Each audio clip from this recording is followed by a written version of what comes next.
Here's my interview with director Kim Albright about With Love in a Major Organ, now playing. So, how did With Love in a Major Organ come about? So, okay, well, it all started in 2017. I had been living in the UK and I was returning back home to Canada. And I spoke to Anna McGuire, who plays Annabelle. She splits her time a lot between Canada and the UK. And I said, okay, so I'm coming back home. I don't know anyone in Canada in the film world. Are there any writers, creatives, anyone you think I might connect with that you could introduce me to? And she was working with Julia at the time on a short film together, which Anna was directing and Julia was writing. And yeah, so she actually introduced us, and that was back in 2017. And then with Love in a Major Organ, the play had been out in the world for about 5 years or so, playing in Canada and the States. And so Julia mentioned this project to me, and then I had read the play script and thought, okay, yeah, I really think there's potential here to turn this into a film. And then that was the beginning. That was the starting conversation. And then it's around that time that my producer, Madeline Davis, joined the group as well. And myself, Julia, Anna, and Madeline were a team of four, basically developing the project for a good sort of 4 years or so, and during COVID and all this. So yeah, our team was formed early days. I mean, we stuck at it. So, how does the film differ from the play? There's quite a number of things. So first off, the play has three characters. Mhm. And obviously, the film has a ton more. So Julia and the rest of us, we really had to think on how to grow the world of grow the story.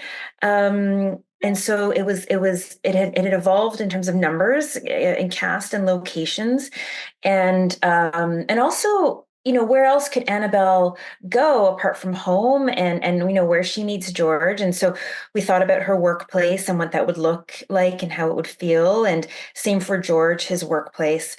So it basically grew, but also I would say the tone is different. I'd say the film is darker, and we also had to think on how to tell the story in a very visual way, appropriate for the screen, as opposed to, theater relies a lot more on dialogue and exposition. So, and film is sort of, tries to, oh, I think the stuff I like the most tends to sort of not have as very much of that at all. So yeah, we had to think long and hard about how to show and rather than tell. Those are the main things I would say, the main differences between the two. So, where did the idea come from of like having people like remove their hearts, but the hearts are like everyday objects, like a Mhm. hermit crab or paper? Uh-huh. Mhm. Yeah, well, that's all Julia actually. Oh, So in the play, interestingly though, in the play, Annabelle's heart is a fleshy beating heart, a yeah. normal kind of organ. But George's was replaced with paper. So I think that's kind of where this it sort of stemmed from that, really. I think the fact that like the play kind of lived in a bit of in two worlds, like real hearts, but also not real hearts. And then Julia, I think, took that idea and ran with it. And I remember it was probably a couple years into developing the script that she thought of this idea. And we really loved it. My producer and I were like, oh, this is amazing. It sort of sets the tone. It sort of, sets up the world perfectly, right off the bat. And I think Julia was maybe a little unsure still. And I think the next draft, she had taken it away. We said, no, we've got it. That's like such an awesome idea. We've got to put that back in. And then eventually it came back in. But yeah, that's 100% Julia. Full Hmm. credit to her for thinking that up. Yeah, so I think like one of the major themes of the film is like how we lack interpersonal connections, and like everyone is using this social media app, LifeZap, to Totally. control their lives. So, what do you think the film says about this lack of interpersonal connection and reliance on social media? Well, you know what? I hate to say this, but I think, when the script was written, it was many years ago, when I think this sort of reliance, dependence, obsession with social media was probably not quite at its height yet. And now I feel like it's just so commonplace. It's just what everyone does. It's sort of really taken over our lives. And so I feel like, give it another 5 years and we will have maybe moved on to something else. Who knows? But yeah, I mean, I think it definitely makes a statement. I mean, my hope was that it sort of pokes fun of our relationship, with technology and how it's just become sort of an obsession, and how, to the point where we're just not comfortable having face-to-face conversations.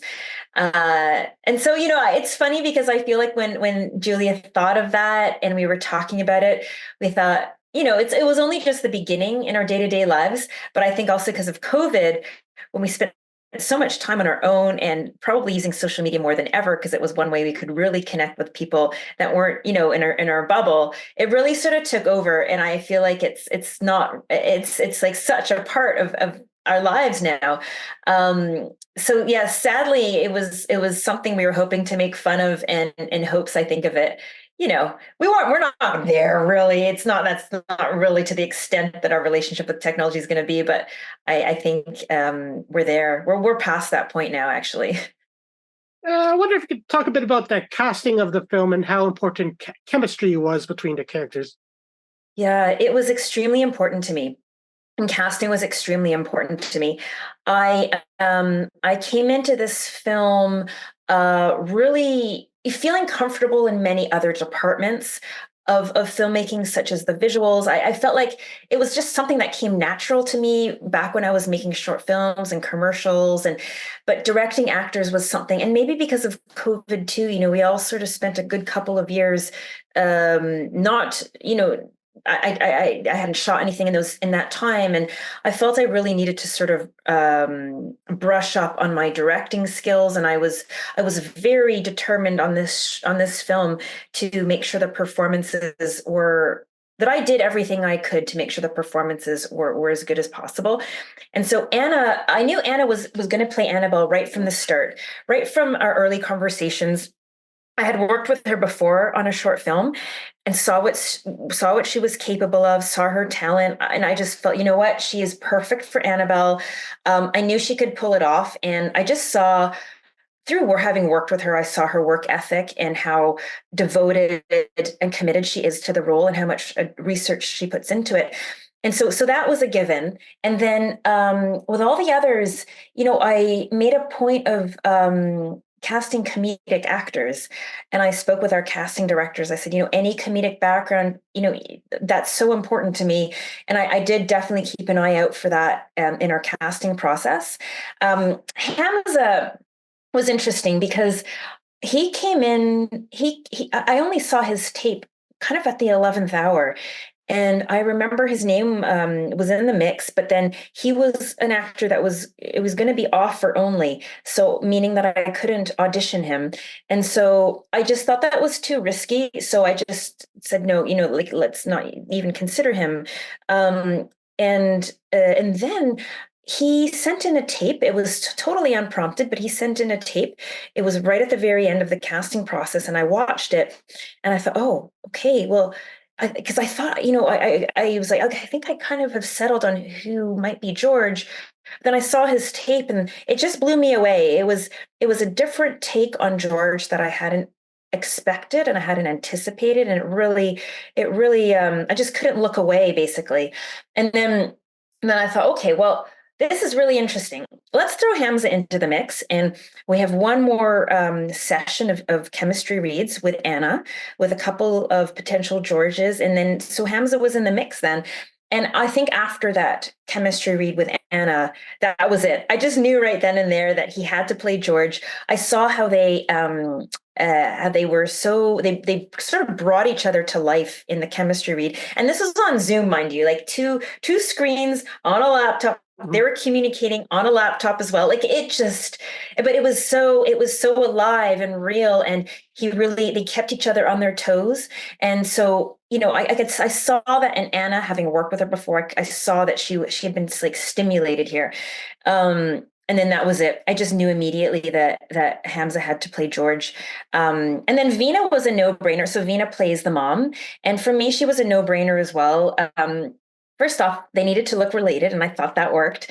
And again, her in her audition, her comedy was just spot on, and her vulnerability and softness, like it was just, she just sort of struck the perfect balance for this character. So I think talk a bit more about the character of Annabelle, and I don't want to give too much away, but like how the character becomes less optimistic as the film progresses. Yeah, yeah, absolutely. I mean, the midpoint where, I mean, I'll give this bit away. I think it's okay. Where she rips out her heart. I love this turning point. I really think Annabelle without a heart is a very fascinating character, because she kind of plateaus for a little bit, and then it's the slow degradation, as time goes on without her heart.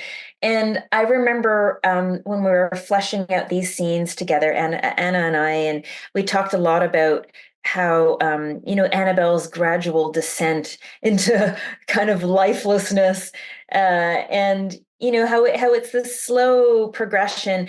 And I love it. Like I could watch a whole film of this character without a heart, because I feel like she sort of totally encapsulates, kind of what how we wish we could act sometimes, just saying things totally. I mean, there's no sugarcoating anything. It's just complete blunt, has total disregard for anyone's feelings, and just comes out with whatever is on her mind and whatever she's thinking. And 9 times out of 10, it's probably harsh, but who cares? It's just, if that person deserves it, and that's it.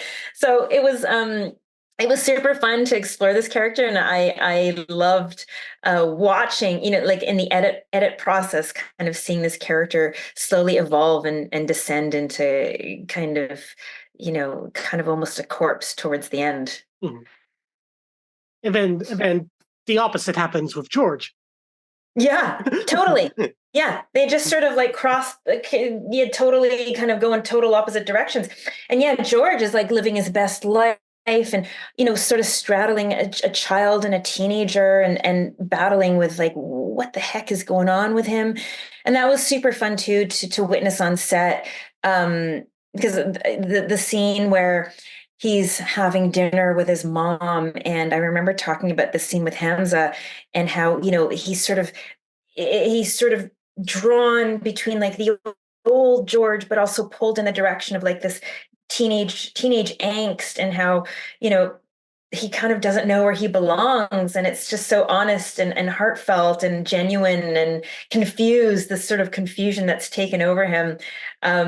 Yeah, those are very fun characters to observe after the midpoint, for sure.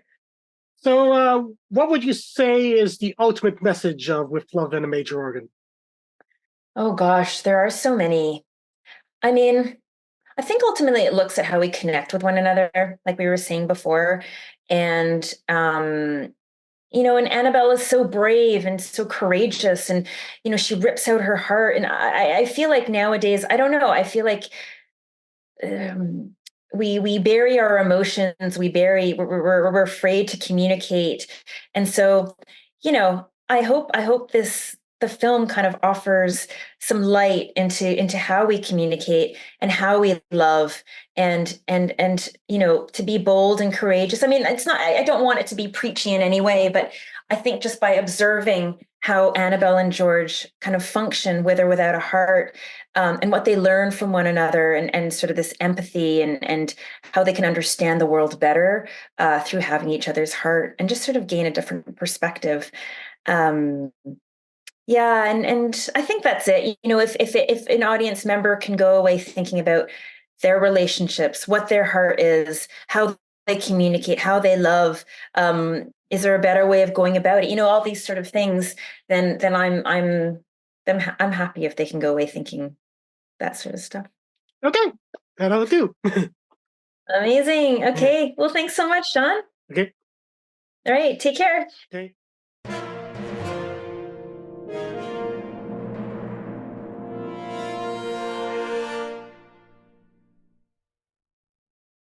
This is my Hot Docs 2024 interview with Patricia Franquesa, the director and subject of my Sextortion diary. Content warning. This interview includes discussion about blackmail over stolen personal photos. Listener discretion is advised.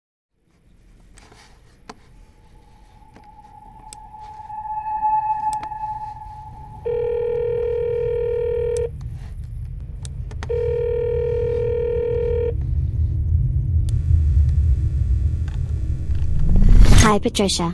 Unfortunately, this is not a spam email. Emergencias 112, ¿en qué puedo ayudarle? Hola, mira, alguien que no conozco está mandando fotos mías desnudas a mis contactos. Me están pidiendo dinero, me están haciendo chantaje. Tia, la veritat és que estic passant bastant malament, perquè, tia, no sé, o sigui, vale que són fotos del coll i tothom té cony, entenc que no passa res, però em sento violada, saps què vull dir? Em sento poc protegida, tia.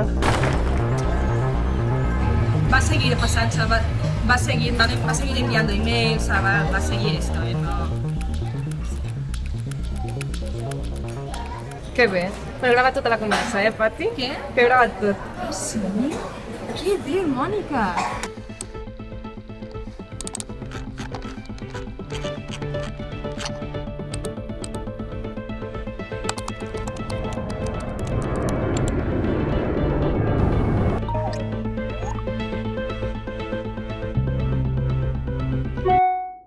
Hello Patricia. I have more than 300 emails ready to send. Please, don't make me do this. Let's negotiate.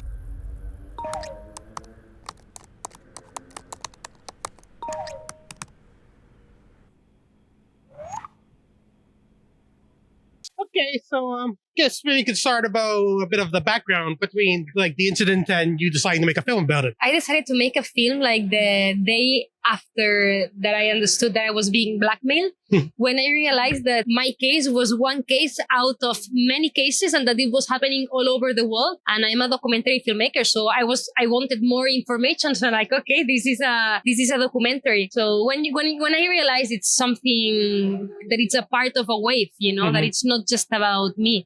So when did you decide to like make the documentary like primarily based on your text messages and like mobile videos and such? The concept of the formal aspect of the film was very clear from the beginning, and I wanted to use all the elements that the hacker could have been tracking, you know? So I like this idea of the voyeur, like someone was like looking at me, like during the film is about how someone is becoming paranoid because someone is harming. So how the pain is making you be more paranoid. So it's what the hacker could have access to. So it was webcam, also the phone, then also thanks to having WhatsApp and all the text messages, I had an Excel with the sheets like every day of the events. So I did like family, like all my friends. So thanks to all the traces of the text messages, I could relieve the blackmail. So I wanted it to be all, like hackable elements. Yeah. So when did you decide to make the hacker kind of like a character in the film with like the robot voice and such? How he could not be a character of the film? Like it's like actually, it's the antagonist, but actually it's beautiful because he's the perfect one and I'm the imperfect one. Like how the internet is perfect and how the human is imperfect. And I wanted this, like, at the end, like the hacker is just a voice in my head because there was just emails. And I wanted it to be like, I didn't want him to be like a man, you know? So I like this idea of having like an androgeno element, no? It's like the voice of the internet and the internet has no gender. I just like kind of like very like Hitchhiker's Guide of the Galaxy that the hacker go, don't panic.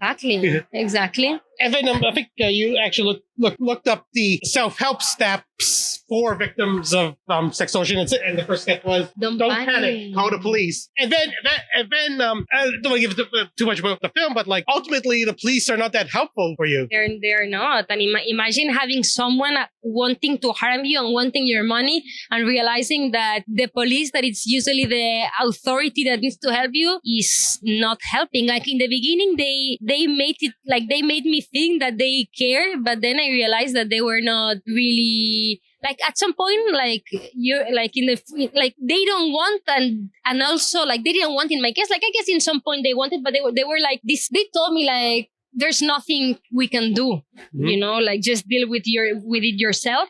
And then also they don't have the means to help us because they are so slowly, and usually like the department of digital police, you know, they are not so good because I guess like the good people from computers, they don't stay in the police because they don't get paid that much, I guess. One thing that I think the film illuminates is that this can happen to anyone. Yeah, like usually when you hear like things like that, you usually hear of this like happening to like celebrities or something, but not like anyone.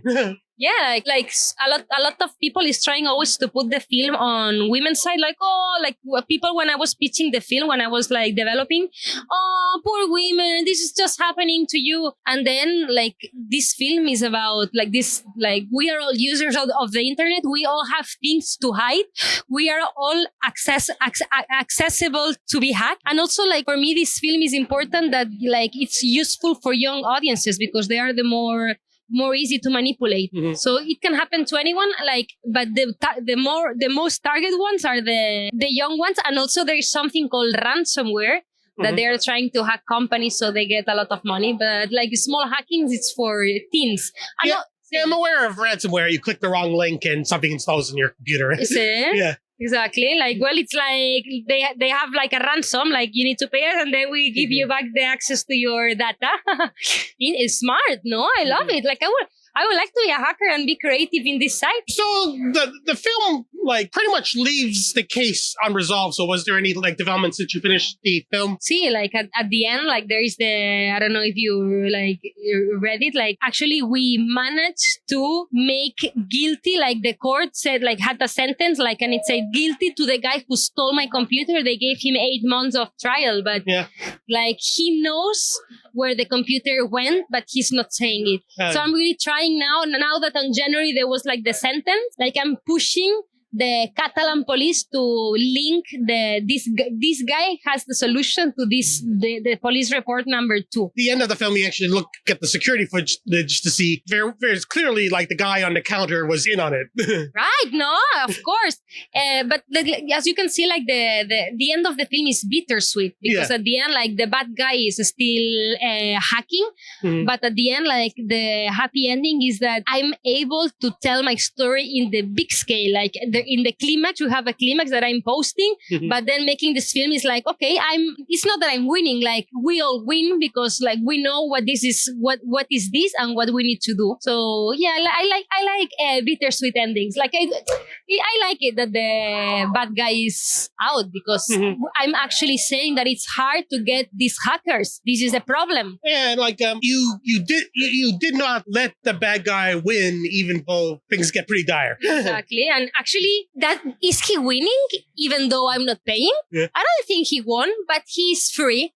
So yeah, he got very persistent. Like actually, like in Austin when we did the world premiere in South by Southwest, someone from the public came and told me that it happened to him, and they were calling him for more than like for many months because in the beginning he paid, and of course if you pay, then you give them more fuel for them to keep annoying you. So yeah, they can. Well, it's their job. So imagine like you wake up, you take the coffee, like okay, I'm going to start hacking. So yeah. Okay, so are there any distribution plans for this film? Yeah, we got like a really good sales agent that is Taskowski Films that is from Irina Taskowski, that I love her from the beginning. She's like a really powerful and intense woman. So it's the perfect woman to sell this film. So we have like the Spanish window. We got it solved because we have Movistar Plus, that it's like the biggest VOD in Spain, and TV3, that is like the VOD in Catalonia in my region. And now I'm here also to move things, to do like worldwide deals. Yeah. And people is asking me like, where we can watch the film? So this is like my job as a producer. So that's actually one thing I liked about the film is because so much of the film is like text messages and things on the computer and computerized hacker voices. It's like did not have to worry too much about the subtitles. Like well, like actually there was many people during the process of the film that were like, oh, there's too much text. Like, what the fuck? If you go to see like a Syrian movie, you are reading all the time subtitles. So at least I'm making it beautiful for you to read. Like, clink, clink, clink, clink, clink, clink, clink. At least I'm making it more entertaining than the subtitles. Like, audiences are used to read, and actually young people now, like I'm becoming addicted to TikTok because I want to understand how it works. It's all the time like you are reading, so your brain are listening and reading at the same time, so you get more focused because there is two elements happening at the same time. Most TikTok videos are subtitled. If not, you feel unsupported. So like of course we have like the English version that I guess is the one you saw. Then we have the Spanish version, also the Catalan version because the Catalan TV is asking us for the Catalan version, and we're doing a textless version.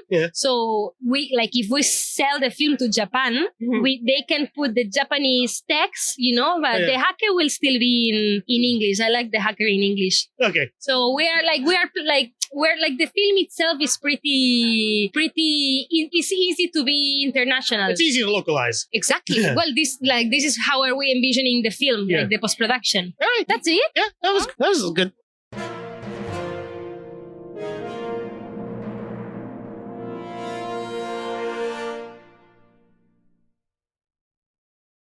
This is my interview with producer, writer, and star Jonas Chernick about The Burning Season, now playing.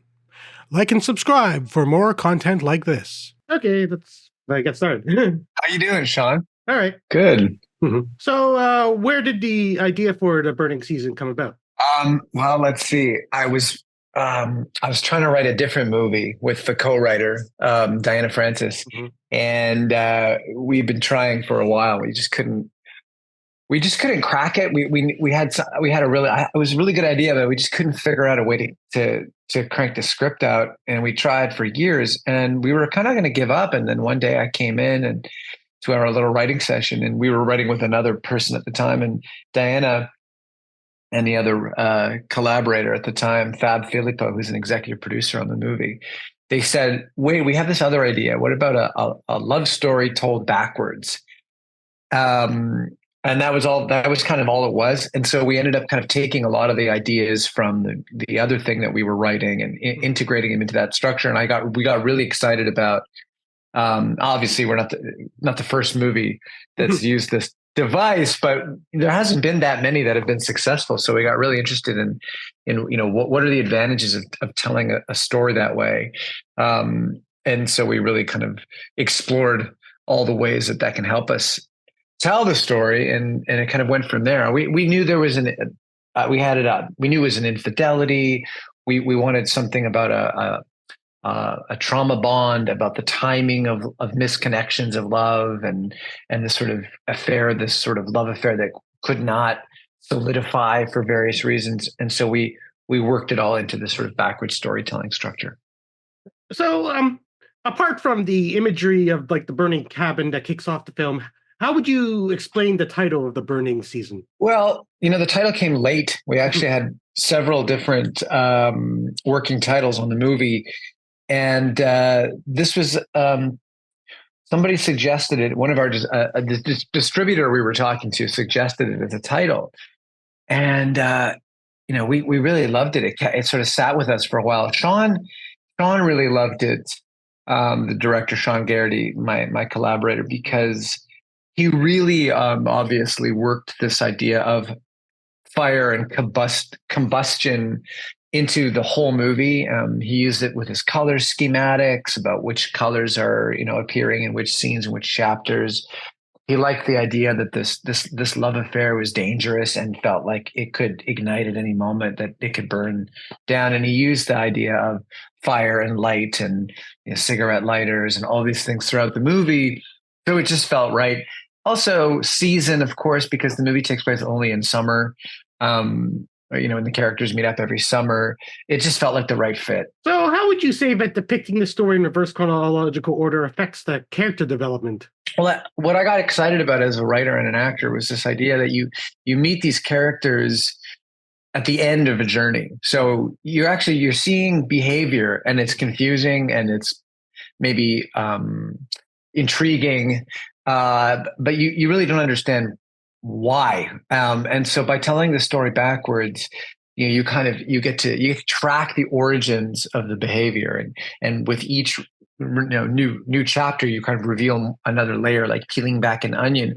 But I really liked it for character development, but also for theme, because if I'm telling a story about secrets and the toxicity of secrets and how what a secret, holding on to a secret can do to you and do people around you.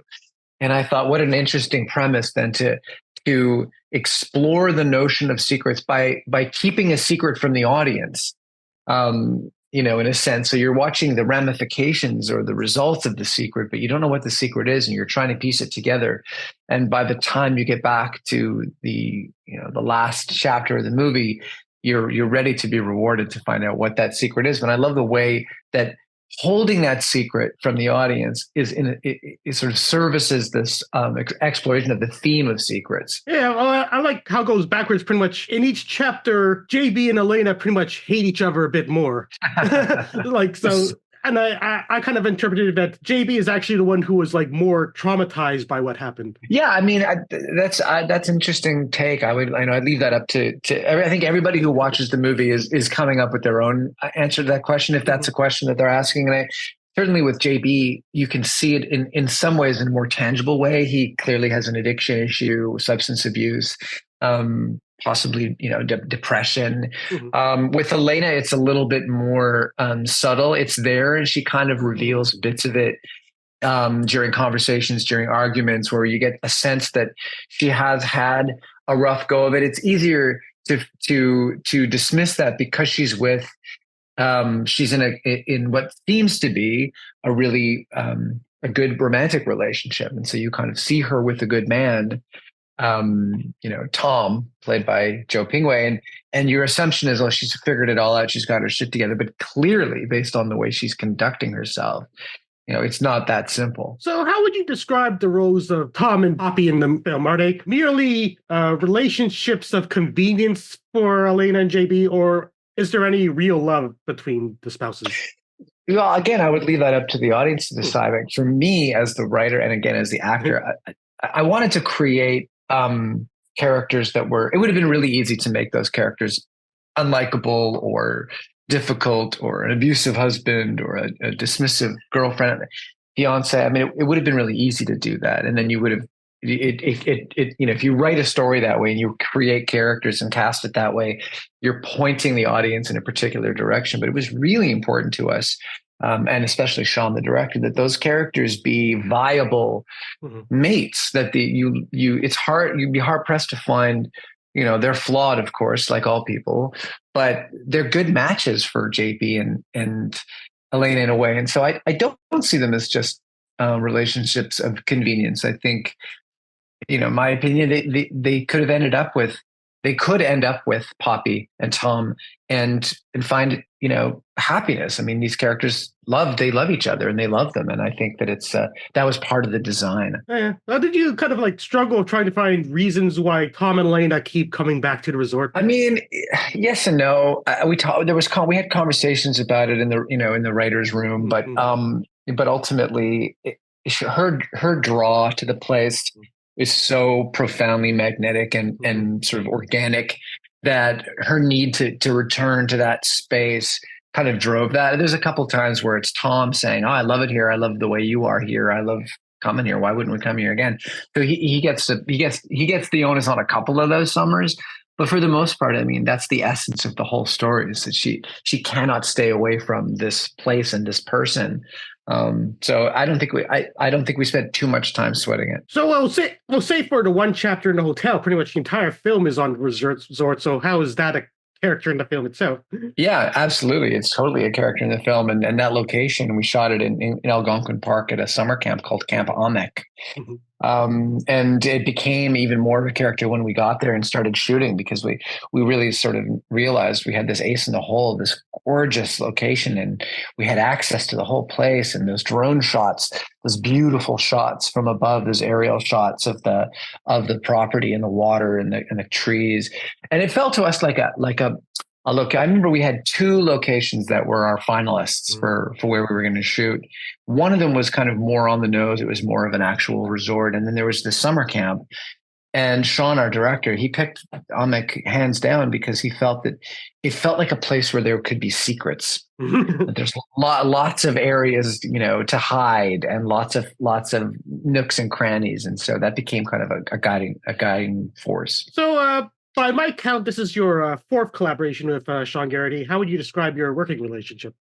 It's actually, I don't mean to question your journalistic integrity, but it's far more than that, actually. Okay, so I just took a peek at IMDb and tried to. Yeah. No, we've made. I think it's our 7th collaboration for feature films, and we've done short films and other things sure. I never together. counted the shorts. That's why. No. So 7 features though. 7 features. And hopefully many more, because I think when you find like a creative soulmate in a way, and Sean and I are great friends, but we're very different, and so he brings a very different sensibility to the work than I do. And we find that those 2 sensibilities come together. He always says he brings the painy and I bring the zany, and so we kind of find that bringing those 2 tones together has sort of been kind of it's been a winning recipe for us. Okay, well, you're probably on the subject of painy and zany. Is it easier for you to write comedies, dramas, or a mix of both? That's a great question. None of it's easy to write. I find writing torturous and very, very difficult. Acting, on the other hand, absolutely the opposite. Acting, I find to be like a child playing with it's just joy, pure joy. It's hard work, but it's pure joy. Writing, I think I probably enjoy writing comedies more. And I'm finding that, like, having written, half of my films are comedies, half of them are dramas with some comedic elements. I enjoy watching the comedies more with an audience. Like when I'm out in the festivals or when the film is opening, it's harder to tell where an audience is at when they're watching a drama. You can't. You have to kind of watch them very closely, and kind of.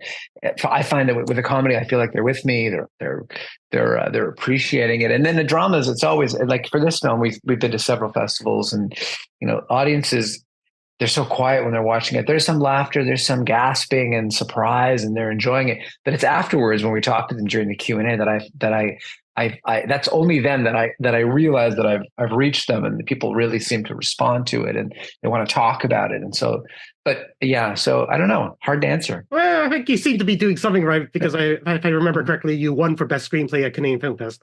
Yes, the film picked up the Screenplay Award there, and at Whistler as well, at the Whistler Film Festival. So we're nominated for the Writers Guild of Canada Award for Best Screenplay as well. Fingers crossed. Thank you. Okay, well, that's all my questions. Oh, great. Well, thanks, Sean. Thanks so much for covering the movie, and it was great chatting with you. All right. Okay. Cheers.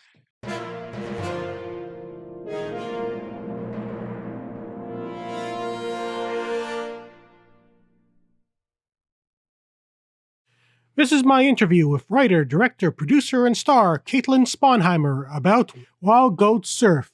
Like and subscribe for more content like this. Okay, so what was your inspiration for Wild Goat Surf? Well, hi, Sean Kelly. Nice to meet you. I'm Caitlyn. The inspiration, I grew up going to Penticton with my family as a kid, and we would also do these really long road trips in our family motorhome, which is actually the motorhome that's in the film. It's Goat and Jane's. And so I was in my 20s growing up. We hadn't gone back to Penticton in a long time, and I was having a lot of nostalgia over that. So I started to craft that story, but it really grew once I kind of started to do more research on the Okanagan, and not just like pulling from my own memories of how great it was in the summer, but also what it's like when it's not a tourist town. So how much of a challenge was it finding the right girl to play Goat? It's interesting because I get asked that about Goat a lot, and the real challenge was finding Nate. We saw so many people for Nate, but Shaylin Martin, who plays Goat, she really carries the film. So it was actually we were concerned about it. Like, are we going to find this person? Is she going to be able to carry the film? And for a while we were kind of offering it to skaters, like young skater girls that we were kind of hoping they could act. And we did this first round of auditions like a year before. And Shaylin was one of the first people to audition, sent in a tape. And then we went about the process. We did like a ton of other auditions, and we just weren't seeing somebody. We saw a lot of great young actors, but we weren't seeing someone that like had that raw grittiness that we wanted in Goat. And then we went back to Shaylin's tape because there was this like middle part that they didn't edit out. It was definitely a mistake in between the two scenes. And she's just like very independent and snarky herself, Shaylin, like in that tape, talking back to whoever she was working with for it. And I was like, oh, that's Goat. That's who she is. So we called her back. She had an incredible callback. She's the only person we called back, and I read with her, and she was just so good. Like she can just do anything. Like her imagination, I think, is just so strong, and she's so present. So yeah, I feel very grateful to find her, and yeah, she's going to have a great career, I think. Well, you brought it up, so could you talk about the casting of Nate and the friendship Goat develops with him in the film? Yeah, for sure. So Nate was challenging because he's such a, just like Goat, such a complicated character, and some very challenging scenes for a young actor to portray with a lot of honesty and sincerity. And we found, like, Nate has to get really angry at some point. And we found a lot of really amazing actors that were struggling with I think, allowing themselves to be angry, like allowing themselves to feel angry. And we went through the process of just, we must have seen, like, we saw so many young actors. And finally, Leandro came around and sent in a really solid tape. And when we did a callback and really like explored the anger that Nate does feel at some point and where it comes from, and like had a bit of a longer callback and talked about the character, he just really understood it and understood the depth that Nate needed to have.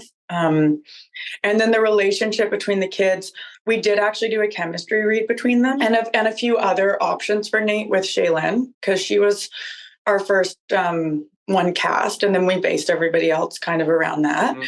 And they just had like immediately such a great connection. And then when they met, we went early to Penticton, and I did rehearsals with all the kids, but especially a lot with Shaylin and Leandro. And before they even showed up to the first rehearsal, they had met at the hotel or wherever, at the hotel. And they like immediately were so close. Like it was so cool to see. So that was just, they're going to be like lifelong friends, I think. And I felt as a director so lucky. Like I was like, oh, if we can just film them, like I would just see them hanging out, and me and Joe would be like, oh, do we just like get them? Joseph Schweers, the DP, were like, do we just kind of like try to shoot them when they don't know? And then we'd all like go quiet on set and be like, they would catch on pretty quickly. Okay, so for much of the film, Jane is like an absentee parent working two jobs, and Goat is like idolizing her dead father through surfing magazines. So what would you say is the state of the relationship Jane has of Goat when the film commences? I think they have a very beautiful relationship, despite it being a bit uncouth. I don't know why my mind's using that word, but I think there's a deep mutual understanding between them, between Jane and Goat, of what their relationship is. And there's so much love there. And I think that Goat doesn't know different. And so she might see, like, I think there were scenes that we did cut where Goat was seeing Nate's relationship with his parents and seeing the things that they had and kind of like absorbing that her life was different. And I think Jane understands Goat's attachment or grief towards her dad, because I think that idolization of her father is actually a very deep amount of pain of somebody not being there. I don't think it's really like, I think her want to surf is, I think that's how she can feel close to him. And I think Jane understands that. I think she misses him too. And I think Goat is almost like a parent. Like Goat kind of parents herself and even takes care of Jane in certain ways. And there's definitely an immaturity to Jane that I think she's trying to overcome. She's trying to do some good stuff, but doesn't always get there. So I think on a kind of like related note, while Jane is away, Goat often commits like petty crimes. So would you say that Jane was truly unaware of these, or if she just like let them happen because Jane's not an up and up person herself, subletting the house and such? Yeah, I think it's not till the end that Jane sees. I don't think Jane's stupid. I think she's smart. I think maybe she chooses sometimes, like, I have other problems, and like I think she probably knows Sharon's telling her the truth. Like, she knows Goat's stealing. She knows, she gets it. And that was actually like a scene that was also cut, was Jane and Goat having a really lovely conversation about it. But Jane wasn't punishing her. She was just kind of like, we can't do those things. And it was like, for Jane, I think it's retaining some integrity in a life that she feels she doesn't have much integrity. So it's like, how dare Sharon call her out? But in private, she talks to Goat like, we can't do those things. And we see a moment of that later when they're sitting in the bathtub and she says that, and then Goat says, but you do. And I think it's in that moment that Jane is like, oh, I do. Like, I do this. And I thought I was the adult, and I thought I could do it because I'm older, but you're seeing my actions. And I love that Goat is teaching her something. But Goat, like, for me, as the writer of it, not the character in the moment, but as the writer, Goat steals. And this is a thing with kleptos, like kleptomaniacs, is a lot of times they develop that addiction or that need because they feel such a deep loss of control in their life that the only way for them to control something is like, I have control over taking this, I have control over stealing this. And so making Goat take those things, it wasn't from a lack of, maybe part of it was like an exterior motive of like, I don't have enough money. But I think a big part of it was like, she doesn't have control. So it's really, that's another expression of her lack of control, her grief, the situation she's experiencing. And as like a younger person, not able to know what that is and not able to deal with it in maybe a healthier way, or have a mother who could teach her in a healthy way. Well, you already mentioned your personal connection with the RV. So could you talk about Jane's attachment to the RV, which at one point she gets angry at Goat for painting it? Yes. We actually painted it. And it's actually recited by my dad, who is alive and very well. But yeah, that for Jane, that RV, and I don't want to reveal like too much stuff. I'm also you're asking such cool questions. But for Jane, like that's her home. Sure, they sublet, but like that's where they're living. And it also it's Clay's. Like that's what she has from him. And so it means so much to her. And I think that's as how Goat is attached to this idea of him surfing. I think this home, this RV represents who Clay was to her, even if he wasn't a big part of her life when he was around. I think that's where she finds it. And so when she paints it, it feels like such a dishonor to Jane. And I think Goat could have painted anything else, and I think Jane could have given a shit. Like, like she would have been like, okay, like Sharon would have yelled if she painted the bathrooms or whatever. And it's like, Jane would have been like, okay, we'll clean it off, But the RV was like, it hurt her because it was like, you're dishonoring your dad. So most of the film is Goat's story, but there is kind of like one moment for Jane where pretty much she had enough and like loses her temper at a customer in the salon she's working at. So what would you say that is Jane's mindset at this point? Loses her temper. I love that. Like snaps. Yeah, it's funny. That scene was taken out for a long time because me and Sarah Trudell, the editor, who's brilliant, we had like a really long cut, too long. So we were figuring out what story, and we kept going back to like, this is Goat's story. So like, and we had moments of Jane in that affected Goat story. But other than that, we were always with Goat, like you said. And so we actually removed that scene for a long time. And we had some of our exec producers really missed it. And it became a lot of discussion over if we needed to see that side of Jane and see kind of that like end of like she's hit a wall there. And I think like what's her state there, I would like call it like all is lost moment. And Jane is not somebody to like go and sob and cry. Like she'll show that vulnerability to her daughter, but she wouldn't in front of a customer. She wouldn't be like, I've had a hard day, you know, like instead it became like you're my problem. To anybody could have walked in and she was ready to pick a fight, and she was trying not to. Like we see it at the beginning. She's like, no, she had a bad day. She has to go to work at a crappy job. And then this entitled woman comes in. Like it was that straw that broke the camel's back. And she would never, ever express that to Goat in that way.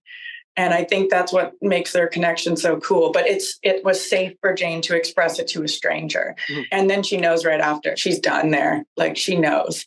And yeah, I mean, it was definitely very fun to play. So I'll conclude by asking, what do you hope audiences take away from Wild Goat Surf? Yeah, I think for me, there's a lot of different levels in the film and different parts one could connect to. And I think that each individual is going to latch onto the part of the story that resonates with them. And so I hope that people watch it, absorb the story, absorb the emotions and the characters, and take away what resonates with them, what connects to them. I'm putting something out there as an expression of myself, and I feel like now it's everybody's. And, you know, I've heard different things I didn't even think of that people absorbed from it, and that is so cool to me.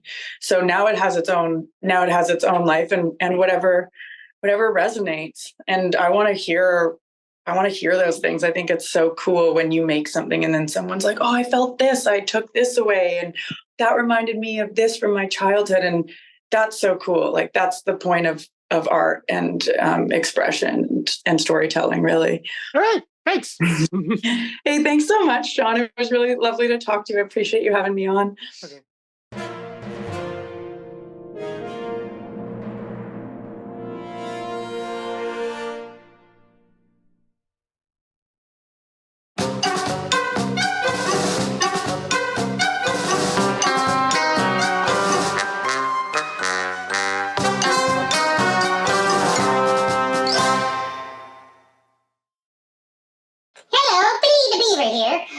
An interview by my human counterpart, Sean Kelly, interviewing Mike Cheslik, who co-wrote and directed this very cool movie called Hundreds of Beavers. The film is on VOD now, so after checking out this interview, go watch it and see my kind take over the world! Oh, and like and subscribe to see more content like this. Bye! So, how did you get an idea to make what is essentially a live-action cartoon? I think it just always liked silent film and slapstick comedy, and always just thought of it as one of the main genres, and always wanted to work in it. And so it's just, for some reason, it hasn't been done for 30 years. But I don't know why. I don't know if it's 30, but it hasn't been done for a while. But since childhood, this was always the plan, to make some slapstick movies. So it's coming at a time when that's unique in the marketplace, I guess.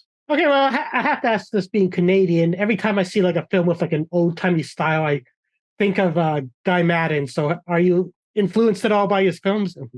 Yeah, I love Guy Maddin. It's definitely like, I've seen all his films and I had them on loop during the editing of Lake Michigan Monster. And the biggest thing that those movies gave us is just permission to work in an archaic style, and that just because a style is old, it doesn't mean it has to be abandoned. But also, Guy Maddin's films aren't just imitations of films from the 20s and 30s. They are modern. They're modern films. They bring the language forward. So in that way, we're huge Guy Maddin acolytes. So you mentioned him. How would you say that Hundreds of Beavers differs from Lake Michigan Monster, other than you swapping directorial roles of rather than Brixton co-choose? Yeah, Hundreds of Beavers, it all takes place in these master shots where things aren't covered from different angles. I guess to some degree, Lake Michigan Monster, is a series of shots that Ryland planned out. But even more so in Hundreds of Beavers, we're letting the action play in wide shots more often. And choreographed wides where the character is small in screen, like Buster Keaton or Mario. So it's sort of a new aesthetic, but using a lot of what we learned on Lake Michigan Monster. So I think, well, you mentioned Mario. Like I did notice like that Hundreds of Beavers has kind of like a video game aspect to it, with Jean Kayak getting like points and upgrades based on how many animals he kills. Totally, yeah. It has like a Metroidvania structure, and it has the Super Mario World map. I love the inventories, and you're not strong enough to go in the castle yet. And the fact that you keep track of his inventory is like, I don't know if I can't think of a movie that has that. I mean, obviously in Scott Pilgrim, it keeps track of how many evil X's he's fought. Can't think of another movie where it like keeps track of what the protagonist has acquired. So I think move on to a bit more of the technical aspects of the film. So there wasn't actually hundreds of beavers. So how many beavers were there? There is six beavers, and now there's like 2.5 left. They've all been destroyed through action and through the live show. Yeah. So I heard that one of them was stolen from the Toronto screening. Yes. Canadian thieves, a nation of thieves, I assume. So how difficult was the film to edit? The After Effects stuff was extremely time consuming and the hardest part for me. But the editing, because there's no coverage, when you get the shot, you're really just dropping it on top of the animatic.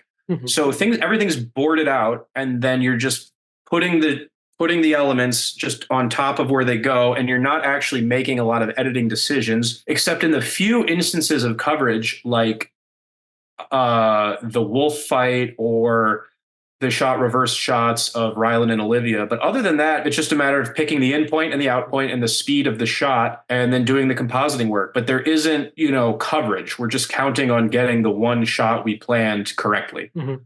So in the traditional sense of editing, the editing was simple, but the actual post work was extremely complicated. Well, I can only imagine the amount of compositing you did for the Beaver Dam sequence towards the end. Yeah, that's funny because it's a lot of just Shutterstock images of logs that I'm then building in like After Effects. And some of the most complicated looking shots toward the end are really cheap because it's just like Shutterstock and like one beaver on one green tarp. Other things in the snow were more complicated, but nothing was especially expensive. But the hardest compositing shots were in the lodge, especially when Jean Kayak goes off a ski jump and he lands on water that's iced over. Do you remember that shot? I haven't seen it since Fantasia, but... Oh, yeah, okay. Some of these shots, they were just open on my computer for like 2 weeks, just me working on one shot. I mean, other shots took an hour, but that was just a puzzle for a chunk of my life. Did you always intend for like Hundreds of Beavers have like a very interactive theatrical experience of like Ryan running up on stage and like fighting the beaver? And it developed during the festival run. We just started doing that at fests to make it entertaining and make it more of a party. And then, that just kind of turned into the show, quote unquote, that we toured through the Midwest and then did some LA and New York screenings. We wound up doing the show 26 times commercially, but we'd been screwing around at festivals for, 60 fests or something. I mean, we just keep fighting beavers in theaters. Yeah, that was definitely very entertaining screening. It was actually my final Fantasia screening before I took the train back to Toronto. So Oh, great. Yeah, that was a good one. I think that Your Movie Sucks guy was at that screening. What is next for you? We're going to take the style forward. We're going to add a little more. We had a lot of fun doing the fight sequence in Beavers, so we're going to be doing a lot more of that with our fight choreographer, John Trey. He's really talented, and he really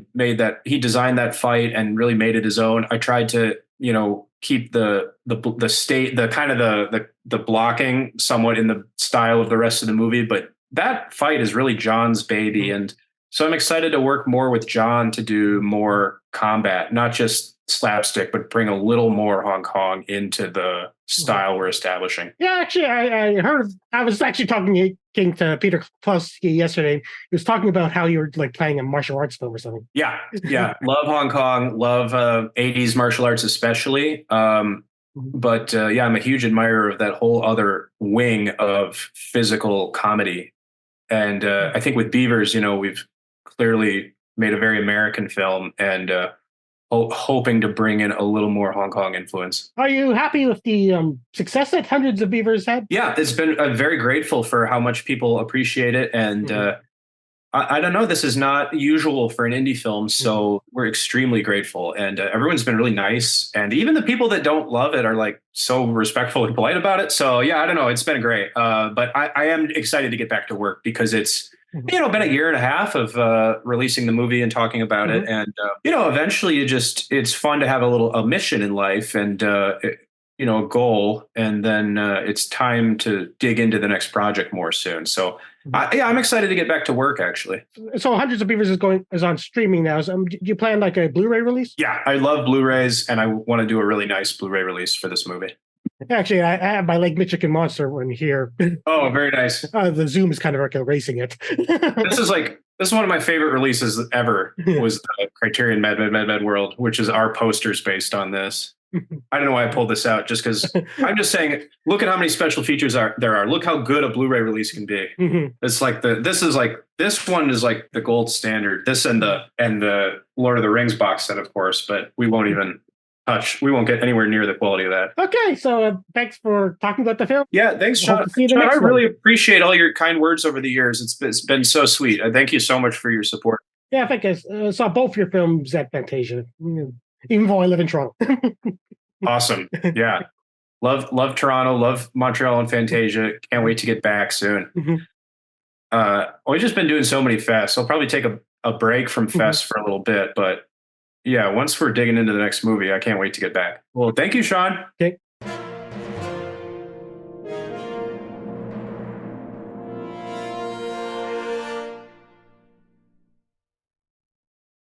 These are my interviews for the film In a Violent Nature with producer Peter Kuplowsky and actor Rye Barrett. Like and subscribe for more content like this.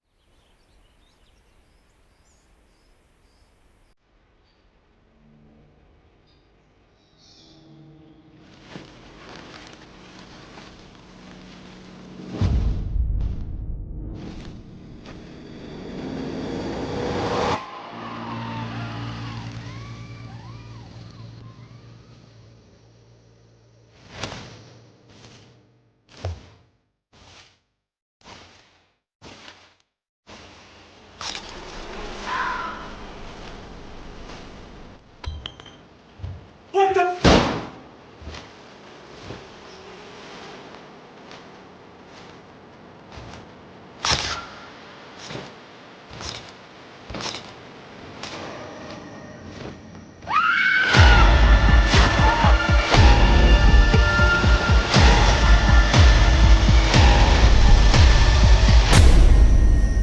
Animals don't get too hung up on reason. They just keep killing.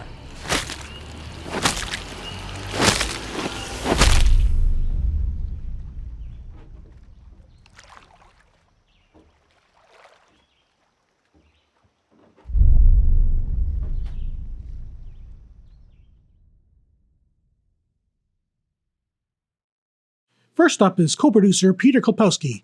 Best known as a programmer for Toronto After Dark, Fantastic Fest, and TIFF Midnight Madness, Peter Kuplowsky's previous producer credits include The Interior, The Void, and Psycho Gorman. He previously worked with director Chris Nash on producing the Z is for Zycodes segment of ABC's Of Death 2. I guess I'll start by asking him, could you talk about your history of Chris Nash and how you came to co-produce his feature film debut? Well, my relationship with Chris Nash begins as a curator. My first year curating short films for the Toronto After Dark Film Festival, which largely was the first time I ever curated any form of cinema. I selected his York University short, Day of John, which went on to enjoy a really healthy film festival run. And I just was a fan of Chris's. Screened the short. I would screen other shorts of his that he would make afterwards, particularly his Skinfections trilogy. And we grew to become friends. And I remember I was producing a short film for Stephen Kostansky called BioCop, and I was doing a call for extras, and I included Chris on that list. And he was an extra in that film, and he had a really positive experience that only further cemented our friendship. And after that screening, or after that production of BioCop, he asked me if I was interested in potentially producing his next project. And he pitched me a feature that is yet to be made. That was another project, but I grew very interested in it and helped develop that project. And as we continue to develop stuff together, I was also a producer on ABCs of Death 2, the Z is for Zygote segment, and I did that with Shannon Hamner, who had also been producing some of Nash's films and working very closely with him. And and then Violent Nature came along, and this was really a case of, we had this other project that we were working on. Shannon and I were producing Psycho Gorman. We brought Nash on Psycho Gorman to do effects, and while he was on set, he started discussing his idea for a slasher movie with Steven Kostanski, who liked it a lot and was interested in helping on the project. And after Psycho Gorman was done, he just went home and wrote the script, which both Shannon and I really loved. And then it was just a matter of bringing the script to the right partner and finding the right supporters for it. And I know Nash had been already interested in doing this project even before Psycho Gorman, just by watching Gus Van Sant films and thinking about slow cinema and thinking about the idea of combining these sort of art house aesthetics with a schlocky genre framing device. So I think you partially answered this. So why did it take so long for Chris Nash to make a feature? I would say that, it's always different for every filmmaker, but you never know when. It's always about timing, I suppose. It was not for lack of trying. We had a number of different projects. We had a project, get very close to being made. It was a much more ambitious project than this, and we had a television project as well, and it was in development for a very long time and commanded a lot of his attention. And then it was interesting. This was a very simple idea, though. It was an idea that had ambitious aspects to it, but it felt something that we could achieve easily. And the timing was right. We had just done Psycho Gorman, so we had proven that this team could pull off a production. And so when we turned around and had something that was both original but also a relatively low budget independent production, it provided a perfect storm for people to trust us that we could make something interesting and special. So I'm talking about low budget independent production. You don't really expect like a Canadian film like in Violent Nature to get as much attention as it has been getting. So are you like surprised about that? I mean, we're very thrilled and humbled by the attention and the reception to the film. Never mind Canadian, it's just simply rare for a slasher film, this film in this subgenre, to be receiving the critical appreciation that it has been receiving. But I do think, speaking as a curator, I think it was a testament to the originality of Chris's vision. Certainly there have been movies made from the perspective of antagonists before.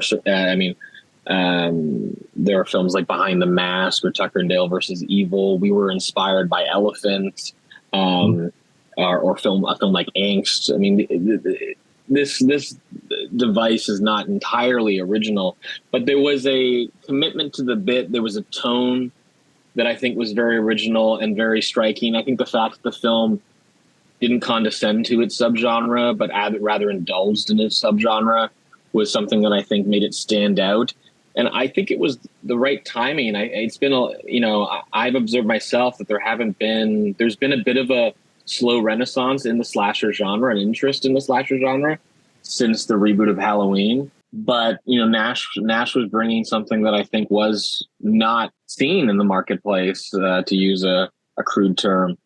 And I think that's what encouraged and fostered interest in the film, because it's a song that, to use musical metaphors, it's kind of a song that everyone's familiar with, but it leaves out certain notes and introduces notes that are unusual and strange. And I think these were the elements that made it stand out and made people interested in checking it out. And then gratefully, so many of them, began to appreciate the film and like the film. And so that's been great too, because it only encouraged and emboldened our distributor, both our Canadian distributor and our American distributor, to give it a serious release. Well, just like I'm amazed, like, I'm like Facebook friends with Barrett, and he's posting like everything to do with the film, and he's like amazed that he's on like the front page of IMDb. No, we're all amazed. I mean, I think horror has gone through a lot of cycles, and sometimes, I feel horror films are always profitable. They always make money. They're always, a good, solid bet in industry terms.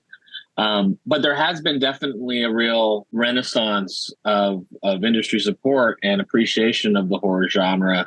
I feel like horror films are getting a little bit more real estate than they used to in movie theaters, for instance, as I think audiences have gotten a little bored with big budget comic book movies. I think there is kind of an interest in appreciating and enjoying horror films. So I think that certainly helped. I think the success of so many of the independent horror films that preceded us, even as recently as Skinamarink, I think really paved the way for distributors to take low budget horror seriously. Well, I guess like the connecting tissue between In a Violent Nature and Skinamarink is the distribution by IFC and Shudder.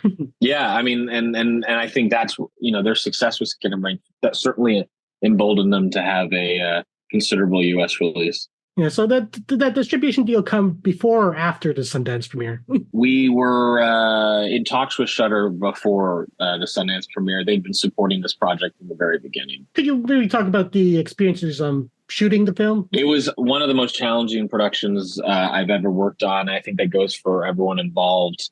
It's no secret that we actually ended up shooting the film twice. The first time through, we got about 2/3 of the way through the movie, but we were experiencing horrendous weather, equipment malfunction.